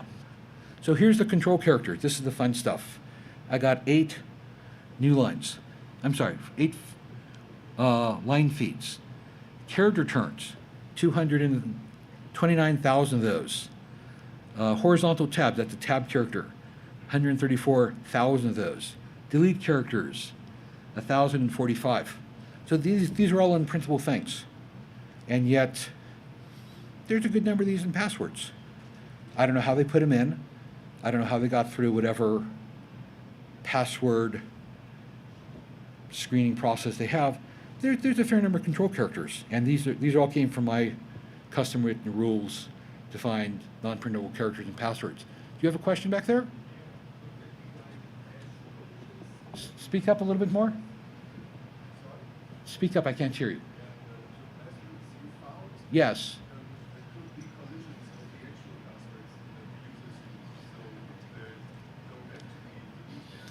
So that is a possibility. So the question was, is the password I found could have been a collision with a real password? So hashes can have collisions, and so if the real password is Happy Tuesday, but password 123 happens to have the same hash as that, there would be a collision, and I could find an incorrect thing. So that would be unfortunate that I wouldn't get the true password, but I would have a password that would generate the same hash. And so if I was breaking into computers, I could use my collided password just as effectively. So the statistics would not be good, but the potential to cause damage with it would be 100% with a collided password hash. Does that make sense? Very good. So, defenses. Don't use NT-landman. Why Windows uses NT-landman, which is the fastest algorithm and doesn't have salt, I don't know. 1979, people invented salt. It's a long time ago. It's a long time ago. Why are they not using a slower algorithm than NT-landman? I don't know. Even MD5 is slower. You know, not that MD5 is cryptographically strong, but Linux is using bcrypt. Bcrypt is very, very, very slow. So, two-factor authentication, always a good thing. There's the stupid phone text message, which is crappy two-factor authentication. There's hardware security modules, such as a YubiKey, or Google's Titan key, or a PIV card that has built-in secure thing. There's a lot of two-factor authentications. So if you're doing something involving money, you probably want to have a two-factor authentication so someone didn't steal your money. Use cryptographically strong random numbers or random strings. If you use a password manager and it generates a 20-character cryptographically strong password, it's not going to be a dictionary attack. It's not going to be found by a brute force attack. You saw how long it took to do a brute force attack. You know, pick your favorite length that you think is good, but make it more than 8 characters long. So I wrote a cryptographically strong random string generator in Python. These are some examples. It shows the number of bits of entropy. So I don't use any of these passwords, but I can generate these things and I can make them whatever length I want. And I can tell you only use numbers, only use uppercase, or only use whatever. And I can make 30-character passwords if I want. So is this better than a password manager? Absolutely not. But I wanted something that was simple and portable and quick. And I wrote it because it was only, you know, like 50 lines or something like that. But none of these passwords are going to be in any dictionary. You're not going to be able to remember these, so you're going to need to use a password manager. I like local password managers. I don't want a password manager in the cloud because I don't want to worry about data breaches. KeePass is an excellent open source password manager. You can write your own. There's a whole bunch of good open source password managers. You can even host your own. I forgot what it was called. There are things that you can host yourself that run in your private cloud to do this. But I can't memorize these passwords. Maybe some of you folks memorize one or two, but I use a separate password for every different system. I probably have 200 or 300 passwords. I can't remember all that stuff. And what's better is that you can't torture me and I can't tell you the password because I don't know. So if you're using a GPU, you're going to want to undervolt it and underclock it to reduce its power consumption. Less power, less heat, thing will last longer. Some underclock better than others do. I could get like 10% power savings, which is still good because the thing ran a couple degrees cooler. There's some random links here. The open wall guys are the John the Ripper. there's lots of good sources of password information. Here are the dictionaries that I was using and how big they are. Some of these are good and some of these are bad. But like WeakPass, 37 gigabytes. Rocky 2021, 98 gigabytes. These are not small files. If you want to throw them into an editor, you better have a lot of RAM, or you better split it up in little pieces. Some of these are good, some of these are bad. I like RockU. It works well for me. It's shown high quality stuff. But get yourself a fair amount of storage if you're doing this. Is that the last slide? Maybe that's the last slide. Any questions?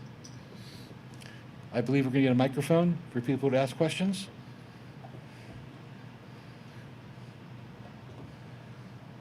Anybody?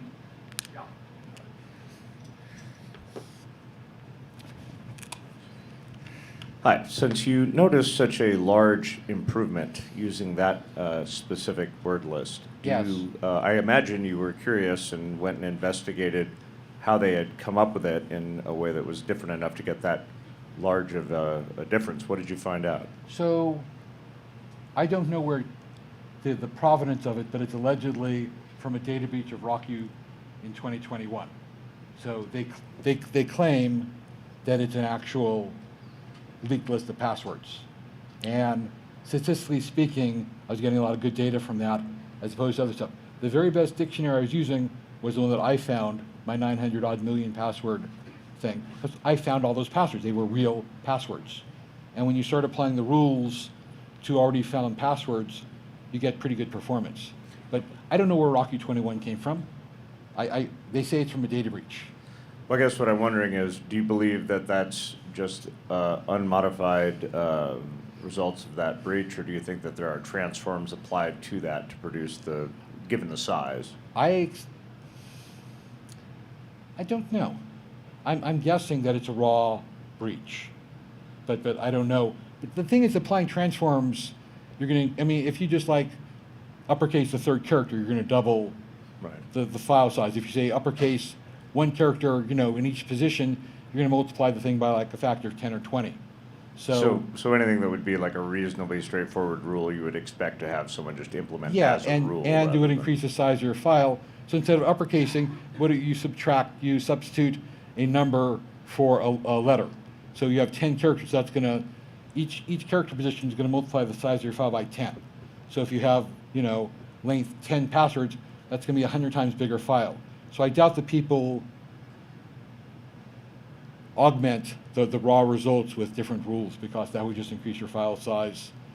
Like the last example would be by a factor of 100, which really sucks. Nobody wants to download a file 100 times bigger than they have to. No, it seems to make sense. Thank you.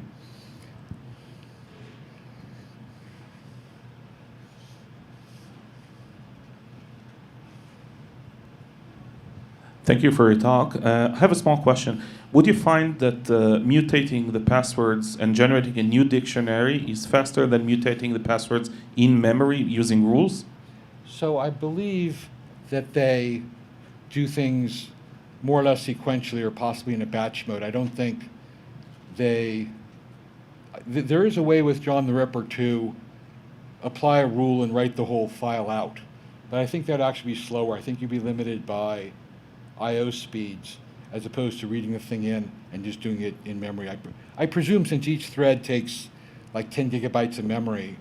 No, what I meant is if you had like a pre-processing stage where you took the rules that you found and you created a new dictionary before running JTR, would that have helped running things more efficiently? Or is it more efficient to run those rules in memory on existing inputs? I think it's much more efficient to run them in memory on existing inputs. I think you'll simply multiply the size of your dictionary by pre-processing it with the rules by a factor of 100 or 1,000, and I don't have that much disk space. Thank you. We got a whole bunch of questions. He's got some, there, a couple back there.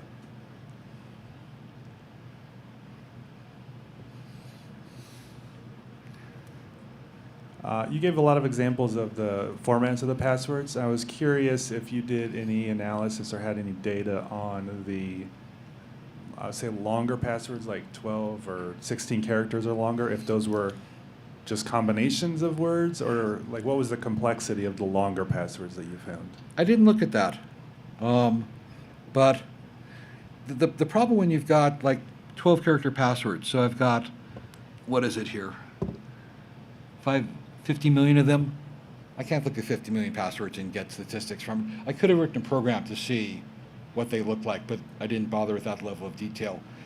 The thing is, there's very little people that do statistics on the password count. I could write something, so for characters, longer than 10 characters long, try to get some statistics on how they're formatted, but I haven't done that yet. It's certainly interesting future work.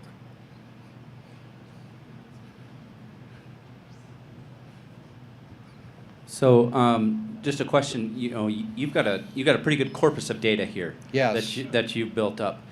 Is there any opportunity to use machine learning or AI, as we call it now, to use that to inform for creation of better rules and better mangling to, in essence, speed things up?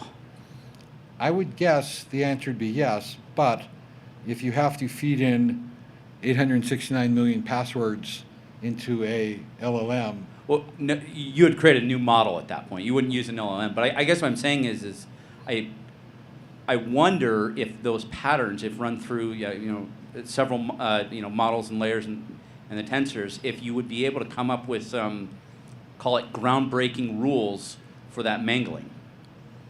I am certain you could find some interesting rules. I don't know how groundbreaking they would be, and I don't have the resources to do this AI processing on it. But I think that's excellent work, and now that LLMs are becoming more of a thing, I think it's going to be the future of password cracking, because obviously you want good rules. And right now, we say, okay, let's insert a character, or let's insert 2 characters. And you want to know which characters you want to insert. I mean, maybe vowels are good to insert, maybe numbers are good to insert, maybe tildes are good to insert. And I don't know what the good characters are, but presumably an LLM could figure that out.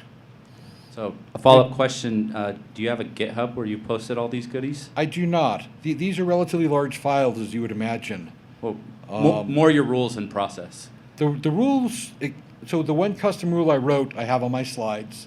The other rules are John the Ripper rules. The only one that's an unusual rule, it's in their list of rules, but they have something they call OI2, which is insert or overstrike 2 characters. They have an OI1, but the OI2 found a bunch of passwords for me. But it's in the standard John the Ripper distribution. So the rule, let's see. Do I have the rule here? I'm sure I do.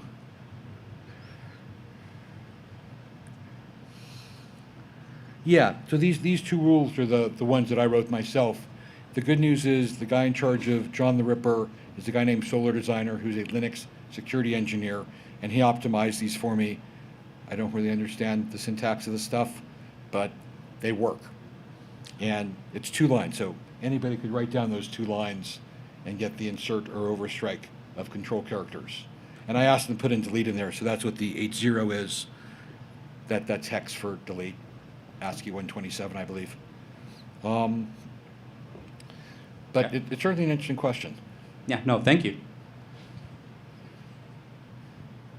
Anybody else?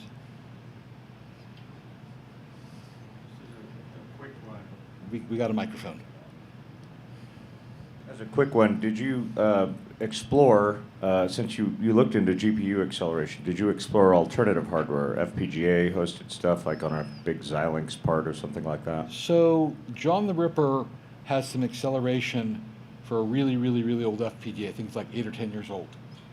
And these things are hard to come by, and they're not nearly state-of-the-art. I don't know of any current password cracking people that are using modern FPGAs. But in terms of price performance or performance per watt, an FPGA is going to beat a GPU. The thing about GPUs is they're made at huge scales, the prices are driven down by volume, and gamers' love of 4K 100 frame per second video games. So it's good for people cracking passwords like me. But it's never going to be as efficient as an FPGA. Thank you.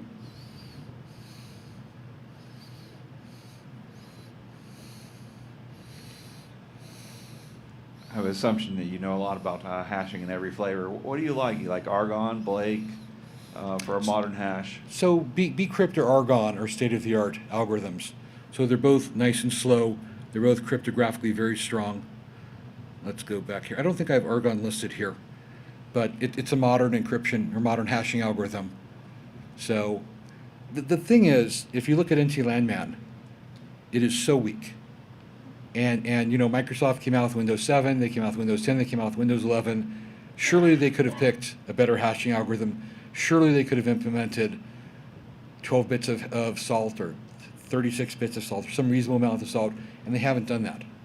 So why their hashing is so fast and they don't use salt, I have no answer for. Maybe Bill Gates or the current guy running Microsoft could tell you that, but I certainly can't. But I mean, look at Bcrypt.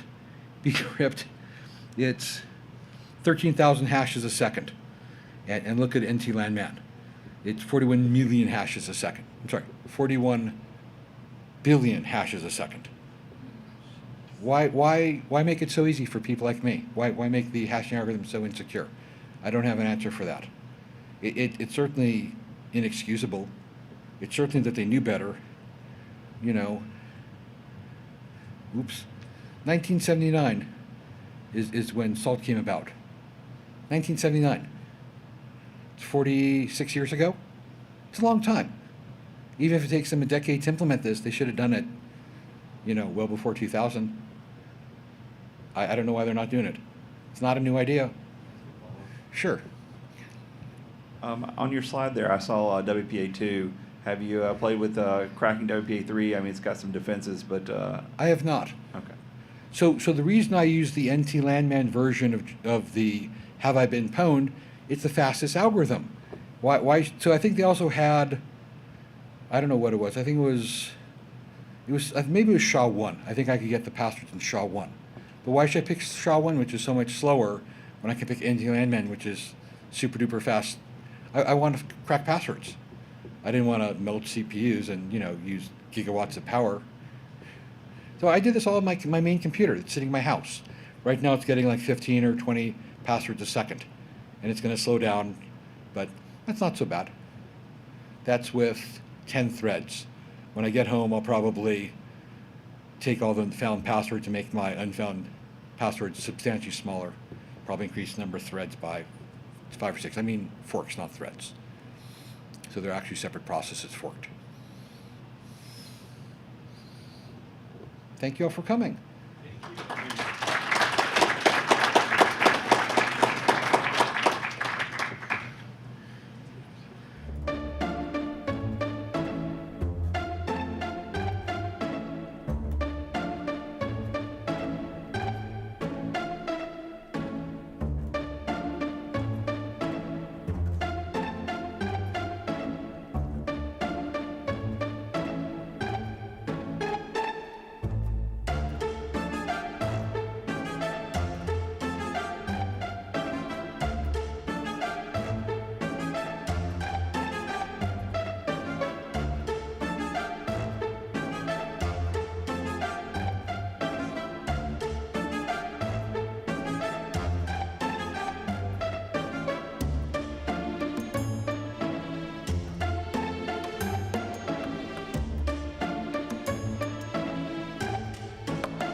Okay, welcome everyone to PasswordsCon Track, the 6 p.m. talk. Just a reminder to thank our sponsors, Adobe, Diamond sponsors, Adobe and Aikido, and also our gold sponsors, DropZone AI and Profit.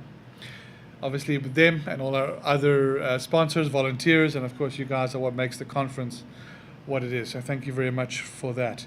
Just a reminder, if you have a cell phone, you can take pictures of the speaker and his presentation, but please don't take pictures of anybody else in the audience without their consent, or anywhere else for that matter. There's no need to record anything. It has been recorded and streamed already. They'll all be available to everybody afterwards. Cool, so let's get into it. Cracking hidden identities, understanding the threat surface of hidden identities and protecting them against password exposure. Introducing Or Eshid. Hey guys, how are you doing? So I get the slot in which everyone needs a coffee and a cake. I'll try to do my best and not bore you to death. And if you have any questions, feel free. I'll also leave 10 minutes at the end for Q&A.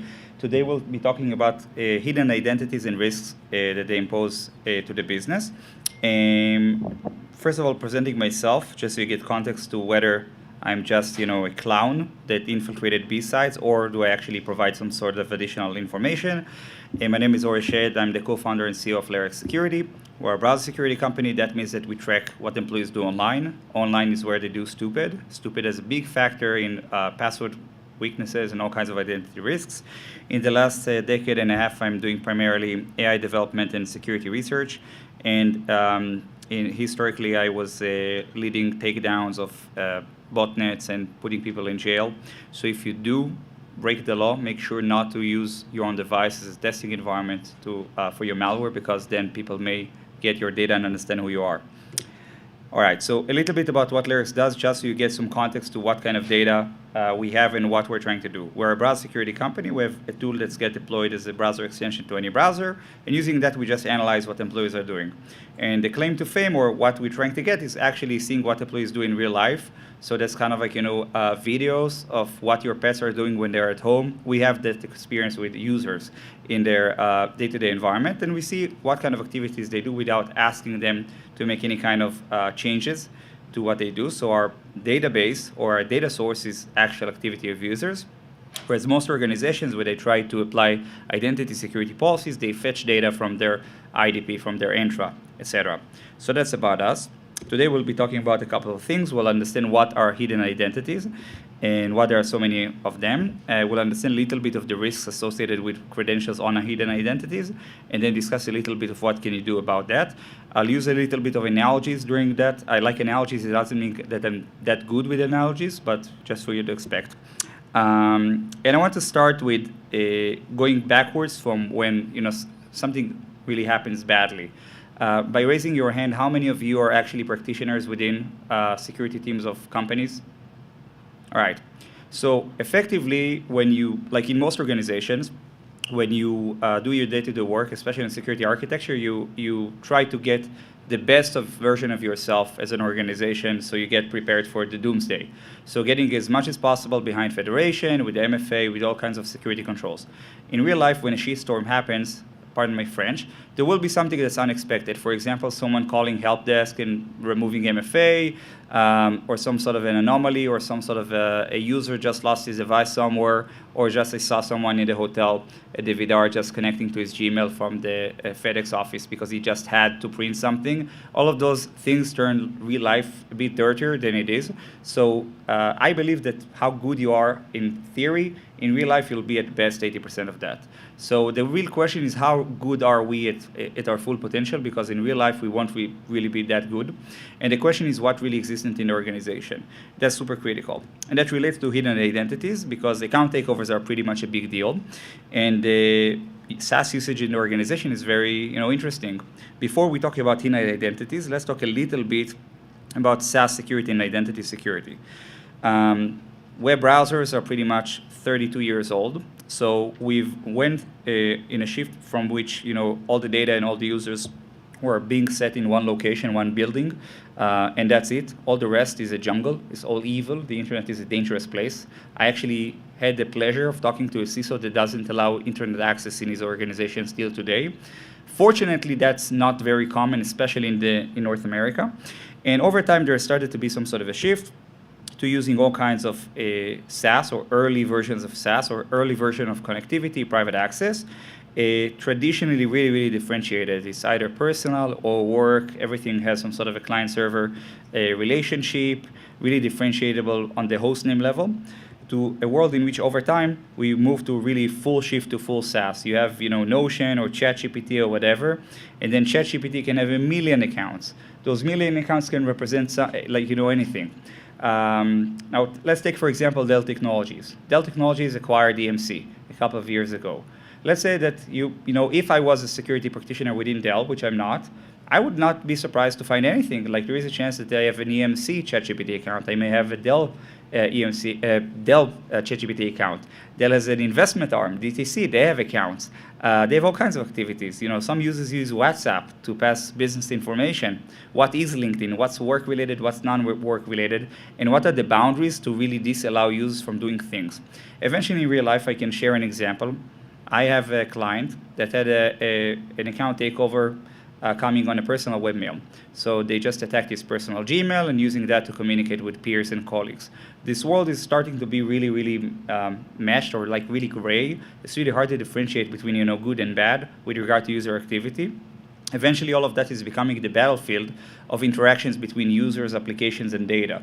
Because eventually, malware can come from my personal Outlook, can come from my company Outlook.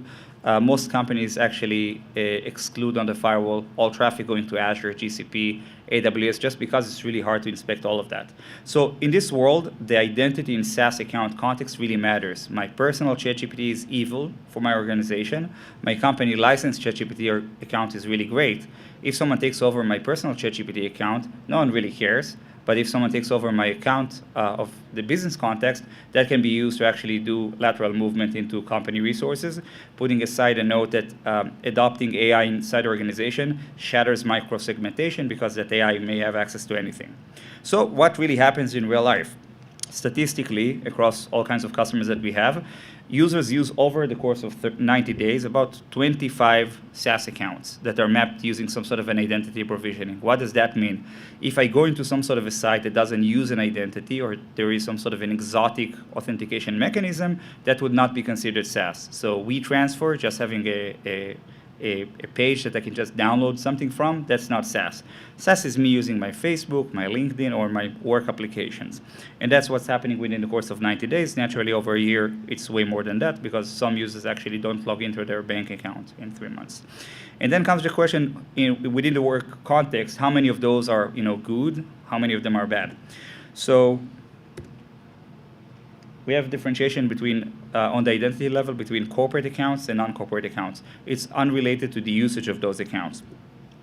Over 2/3 of all SaaS used by employees is actually non-corporate related. So in the identity context, so my LinkedIn, which is definitely an instrument for work, I set meetings using my LinkedIn, I actually communicate with people, that's not work on the identity level. Under 1/3 is corporate related. And within those corporate accounts, we have a distinction between accounts under federation and behind SSO and those that are not behind SSO. And here again, we have a nearly half and half. So all the things that are on the red are things that eventually IT and security don't really control. But they are really, really, really existent within the organization. That's a majority of user activity is done on accounts in SaaS applications that no one really has any effect over. And I'll use this movie, which I really like, as an analogy, which is, the good, the bad, and the ugly. Eventually, a lot of the things that are in the environment are a necessary evil. We can't really avoid them. It turns really political, really messy. And then you get into realities in which you have a password found on a data breach related to someone's, dating app, and that password is being used on another account, and that password is also used on a business account. And the ability of an attacker to chain non-work and work identity is becoming more significant. A good example for that is how users are consuming AI. And what we found, we have a collaboration with the Verizon DBIR, is that most usage of AI is done with either incognito or personal accounts. A part of that in my estimation, and that's not data-driven. It's just personal impression. The fact that a lot of graduates in the last couple of years were trained in universities and college to use AI, they already have prompts that are used to. They have all kinds of templates, so they do like to use that within their familiar environment, turning ChatGPT into their personal assistant, basically. And that relates to how they're being used within the work environment. And then let alone AI security, it's on the identity level, it's not a work application, it's something entirely different. And then comes the question in real life, how does the iceberg looks like for each organization? Now, I gave some statistics. The variance between organizations is huge. Some of those problems even scale over time and scale with size. So I don't have to check, but any successful business in the United States that's growing and has an M&A activity, someone is running about hundreds or thousands of domain names. Each one of those domain names may have all kinds of identity services.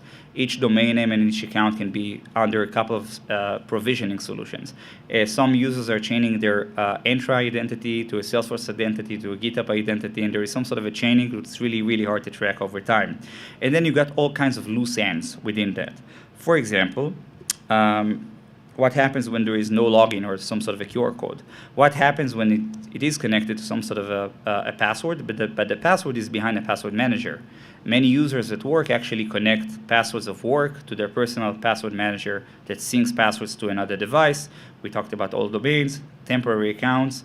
If any one of you ever filled in a security questionnaire, they're all done using temporary accounts. And third-party accounts. So most consultancy service companies in the world need to provide access or need to get access to customers' environments and are being federated to some accounts. So eventually you have my account as a company, my personal account, but there is a chance that I'll have a client that they have their own AI environment or their own file sharing platform. They'll provision to me something that belongs to them. So I'll have ORESH at Gmail, ORESH at Layer X, and I'll have also ORESH at third party. And all of that has effect on what's happening in the organization with regards to pretty much everything. An example for that can even be that under the same application, on the same sign-in, I may be active on my personal LinkedIn and my company LinkedIn. So far we're really scared. We understand that we don't really control. Organizations believe that they have proper visibility, but the majority of what's happening within the organization is actually not really controlled or monitored. And eventually we understand that there is a problem with visibility, ability to assess risks, and provide enforcement. That leads us to part number 2. For all those hidden identities that I go back to the beginning, they're not behind federation, they're not prepared for shitstorm, they are all vulnerable to password risks. And the things that we believe we avoid by using YubiKeys, certificate pinning of the device, or any kind of identity enhancements are not applicable to them. Now that brings up a question saying, well, I believe that in my organization, users understand that corporate passwords should be more secure than personal passwords.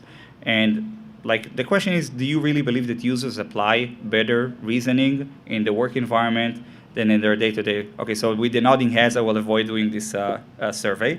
So what I'm about to show in the next couple of slides is based on a package of Dropbox called ZXCVBN, which is a standard package and library to assessing password strength, typically accounting for character types, number of characters, sequences, etc. Anything that's supposed to help avoiding dictionary attacks or a brute forcing. I won't go into examples, but it's very, very standard. Your bank account or your bank website are using them. Everyone is using this package, basically.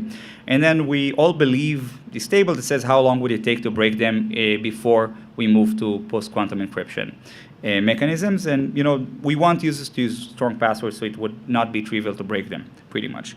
What we found over time, there is no difference in the way users are consuming passwords, neither with regard to the strength of passwords between their personal activity and work activity, but also how often do they rotate passwords. I personally experienced seeing accounts that the same password is being used for over 2 years on a specific account, and over time we see more and more changes, usages, reusage of passwords, eventually bringing up to reality that if I'm an attacker and I want to get to some sort of an organization, what do I do? I search, first of all, in all kinds of dumps for user credentials. I create myself some sort of a sub-dictionary of all those credentials that were found, and then I try to reuse and resurface them across all kinds of SaaS environments used by employees. Eventually, it's just a matter of time and how hard would it be for me to get inside. Recently, I hired a few folks in the United States. All of them got some sort of a social engineering attack over mobile, sending them a text that, hey, it's Or. I would like you to do something for me. Best Or. And all of them then sent me an email. I got an overly formal text from someone. Was it you? It doesn't sound like you. I was blessed with an inappropriate communication skills. So all my employees were able to detect that it doesn't sound like me.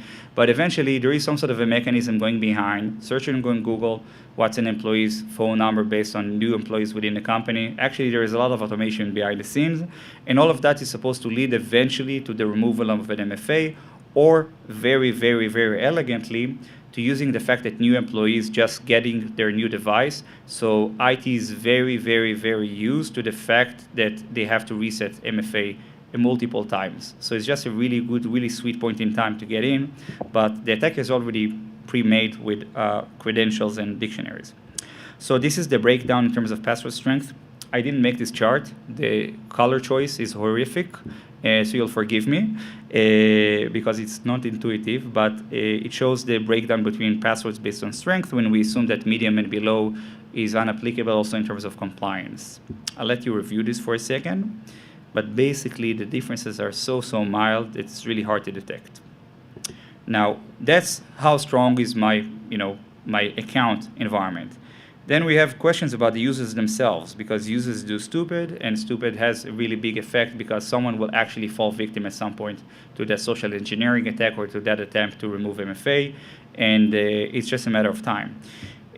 So we have those users that have credentials that were already exposed in public data breaches, and we're talking about data which is significant and relevant, something that could be used for social engineering. So about 1 of every 5 corporate users has been involved in some sort of a significant data breach. About 10% had a breach that contains passwords or something that could be used, and eventually, I don't know if most, but many users, a big chunk are using the same passwords over decades. They don't really change so much. And 61% of users that appeared in breaches containing passwords appeared in more than breaches than average. So what it tries to express that the distribution between users and breaches is not equal, and there is some sort of a focus area in some users that have a lot of data floating outside. Now, from that point on, an attacker has to decide what to do for those shadow identities within the environment, and thankfully there are all kinds of things they can do. For example, using social engineering, like many organizations are experiencing, phishing and evil proxy attacks, credential stuffing just using some sort of a dictionary, and then another mechanism would be to use malware extensions to sniff passwords or steal cookies in real time. So we go back to the beginning. We assume that identities are kind of like they enjoy an onion protection with a lot of layers. We use a strong password, on top of that MFA, federation, anomaly detection, governance layers, and then the attacker is pretty much starting to peel those layers until it gets to a point in which the attacker gets close enough to the asset, making it as simple as it used to be 10 years ago. And then comes the question, where is that risk area really focused at? We see that about only 2% of users, 1 of 50, have a combination of, they use plenty of shadow SaaS in the work environment, traditionally with weak passwords, and they have a lot of data being exposed in all kinds of breaches. So in real life, what will happen is that you'll see that the same users pop up negatively on the same, on the same data field. So they'll have a lot of shadow SaaS being used because they're not used for provisioning or God knows what. They may use sticky notes on the screen to remember passwords. They will use typically very weak passwords with sequences or the same password over time. And because of that, they are typically involved in data breaches. So the fact they use passwords is really correlated with the fact that they are involved in breaches. I'll say that what's not apparent here, that there are other aspects to identity security. For example, how often do they rotate passwords? How likely are they not to pass a security awareness test? And how likely are they to really get into a website that has some sort of a malicious payload, and you see the same names or the same users popping up again and again. In other words, 2% of users are actually causing the most risk in terms of identity attacks and account takeovers. So it means that if we find those 2%, we're very, very, very likely to be able to reduce the attack surface significantly. Now, when I look over time at all kinds of attacks and incidents, there is a statement, we weren't surprised that it was that user. Eventually, I think that, by the way, simulations that take into account all of these aspects have a high likelihood to provide value. And that's, attackers understand that. They also understand where to find and where to look for those users. Then comes the question, what can we do with regard to those hidden identities to adding security to them? So the problem starts with visibility. Most organizations really don't have any visibility whatsoever to credential usage within the environment. It's all theoretical. Most researchers also look at this domain from the application standpoint. So they own an application, they see how users are consuming passwords on that application, and we're missing all that hidden piece, which is applications that are not managed by the organization. So visibility is critical. Then the ability to enforce identity practices and get some sort of a control on the identity flow and add additional security controls by assessing risk, assessing credential exposure, and the likelihood of a user to be within a dump is also very, very critical. Different account types have different risks associated to the organization. That's actually quite significant because I'm going back to the actual problem. With non-corporate accounts, many things can happen, but it's primarily the ability of a user to upload sensitive data to an unsanctioned web application or to steal data that would typically happen on a personal web application, regardless of the fact that those apps are also targets of attackers for an account takeover. A good example, by the way, that I really recommend on reading is, I forgot the name of the company for a second, Dragos. Dragos had an incident in which a contractor that was supposed to join the company had experienced an account takeover on his personal Gmail before joining Dragos. He got the initial access to the Dragos systems to his personal email, for example, access to his work email, to his personal email. A nation state was able to pick up those credentials and eventually to log in. I think it's one of the best cases of an attack leveraging a personal web application that was publicly exposed. Dragos has done an amazing IR job, and I really recommend reading on that. Eventually, the ways to mitigate this risk is first of all restricting the usage of non-work SaaS within the environment, within the organization, if not fully blocking, and then restricting last mile activities on those applications as well. So checking both usage on the app as well as the way the passwords themselves are being used. Then we have the shadow SaaS part, the ugly, the non-SSO accounts. This problem is actually quite bigger than that because not all SaaS supports SSO, and in many cases there is a licensing problem with that regard. There are some companies that claim to solve this problem, but it's not real because eventually something can sniff the traffic, find the password, or could steal a cookie. Eventually, the best strategy for that is enforcing SSO on all corporate accounts, and if not, is really validating that passwords are being rotated quite frequently, cookies are being flushed, and that the passwords are really strong. Using a corporate password manager would probably be one of the most effective mechanisms here. And then for the SSO-backed identities and all kinds of SaaS and web applications, the main risk will be an advanced attacker using phishing, social engineering, or all kinds of mechanisms to get infiltration into those applications. With this regard, getting very strong controls on user activity within websites and strong SWE capabilities is significant. I would mention also that we start seeing more and more tendency to use OAuth as a mechanism to collect data on users. So attackers are actually building applications that have some sort of a mechanism to log in, and using those credentials can actually harvest data within environments. For example, if I were to be an attacker, I would probably build some sort of a calendar app to get data from users' activity, being able to fetch where they are and use that for social engineering. There are additional scopes that could be used within Google, Microsoft Okta environments, etc., that could allow users, that could allow attackers to fetch data on user activity and company data within the organization. So I know that I actually ran over this quite fast, faster than I should. So I'll get to the summary now and then open it up for Q&A. All in all, the problem of shadow identities is huge. Organizations are not even scratching the surface. We see examples of all sorts. Enterprise identity and access management systems can only see the tip of the iceberg. The question is really for each organization, is this a 90% security or 20% security? Because that's in real life really what's happening. Some companies really do a really good job about that. In many cases, it involves a lot of manual work. For example, when IT is chasing users based on access to host names and asking them who is using that, for what regard, finding the admin, taking ownership, using those manual works. Those would typically be the large financials, banks. Most organizations are actually only seeing about 20% of user activity, not more than that. And the last piece of it is the network security solutions that are typically really involved with regard to mapping SaaS, shadow SaaS identities.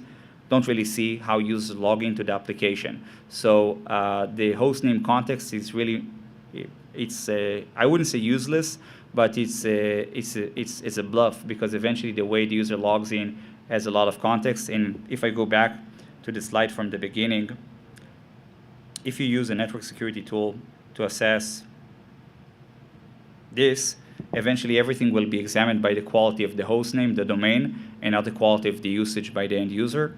And probably a network security tool will assess applications that most of them are secure, most of them are fine, and actually will just use classification of their context, social media versus file sharing. For example. By the way, there are like 5 most popular file sharing platforms. Imagine working in a company like Deloitte, when each file sharing platform is being used across hundreds of thousands of clients worldwide. And you have like hundreds of thousands of tenants, and within each tenant you have a lot of different kinds of identities. That's pretty much the kind of problem that companies like that experience. So I ran across this presentation quite fast. I have examples and I have all kinds of stories, but happy to open it up for questions now if anyone wants to ask anything.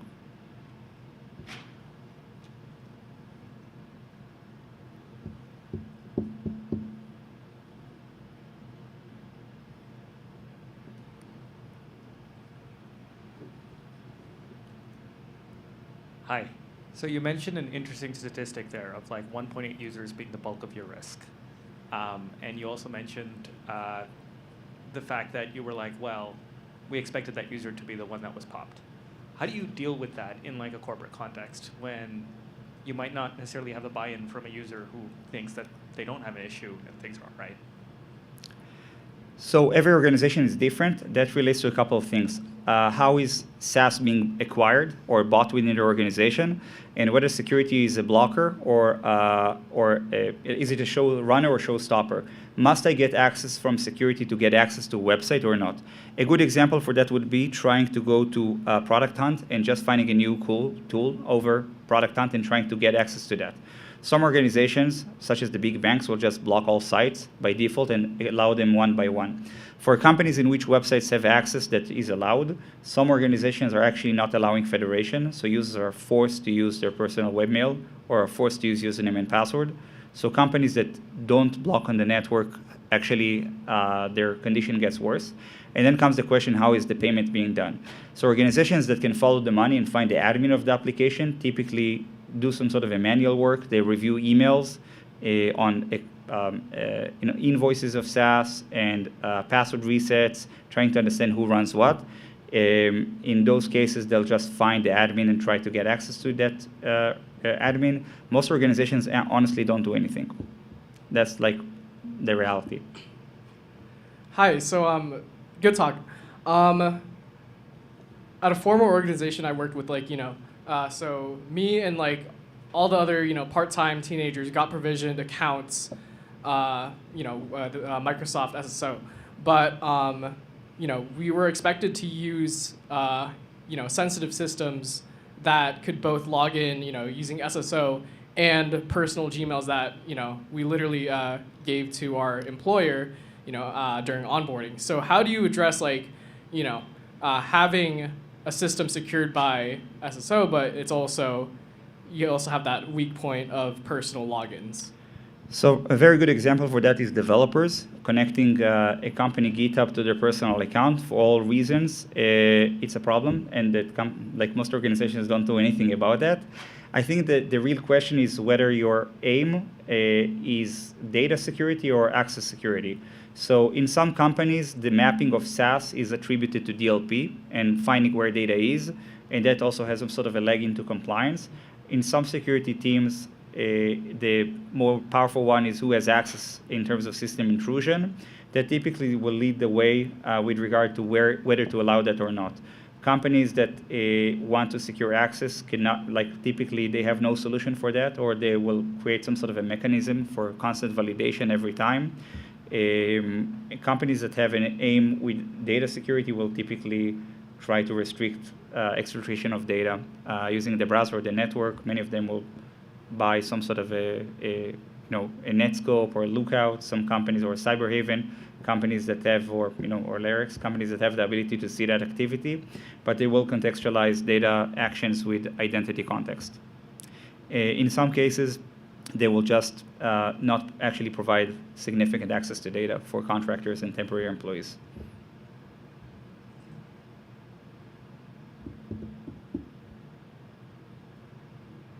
All right. I hope it was interesting a little bit, that you learned something new, and thank you very much.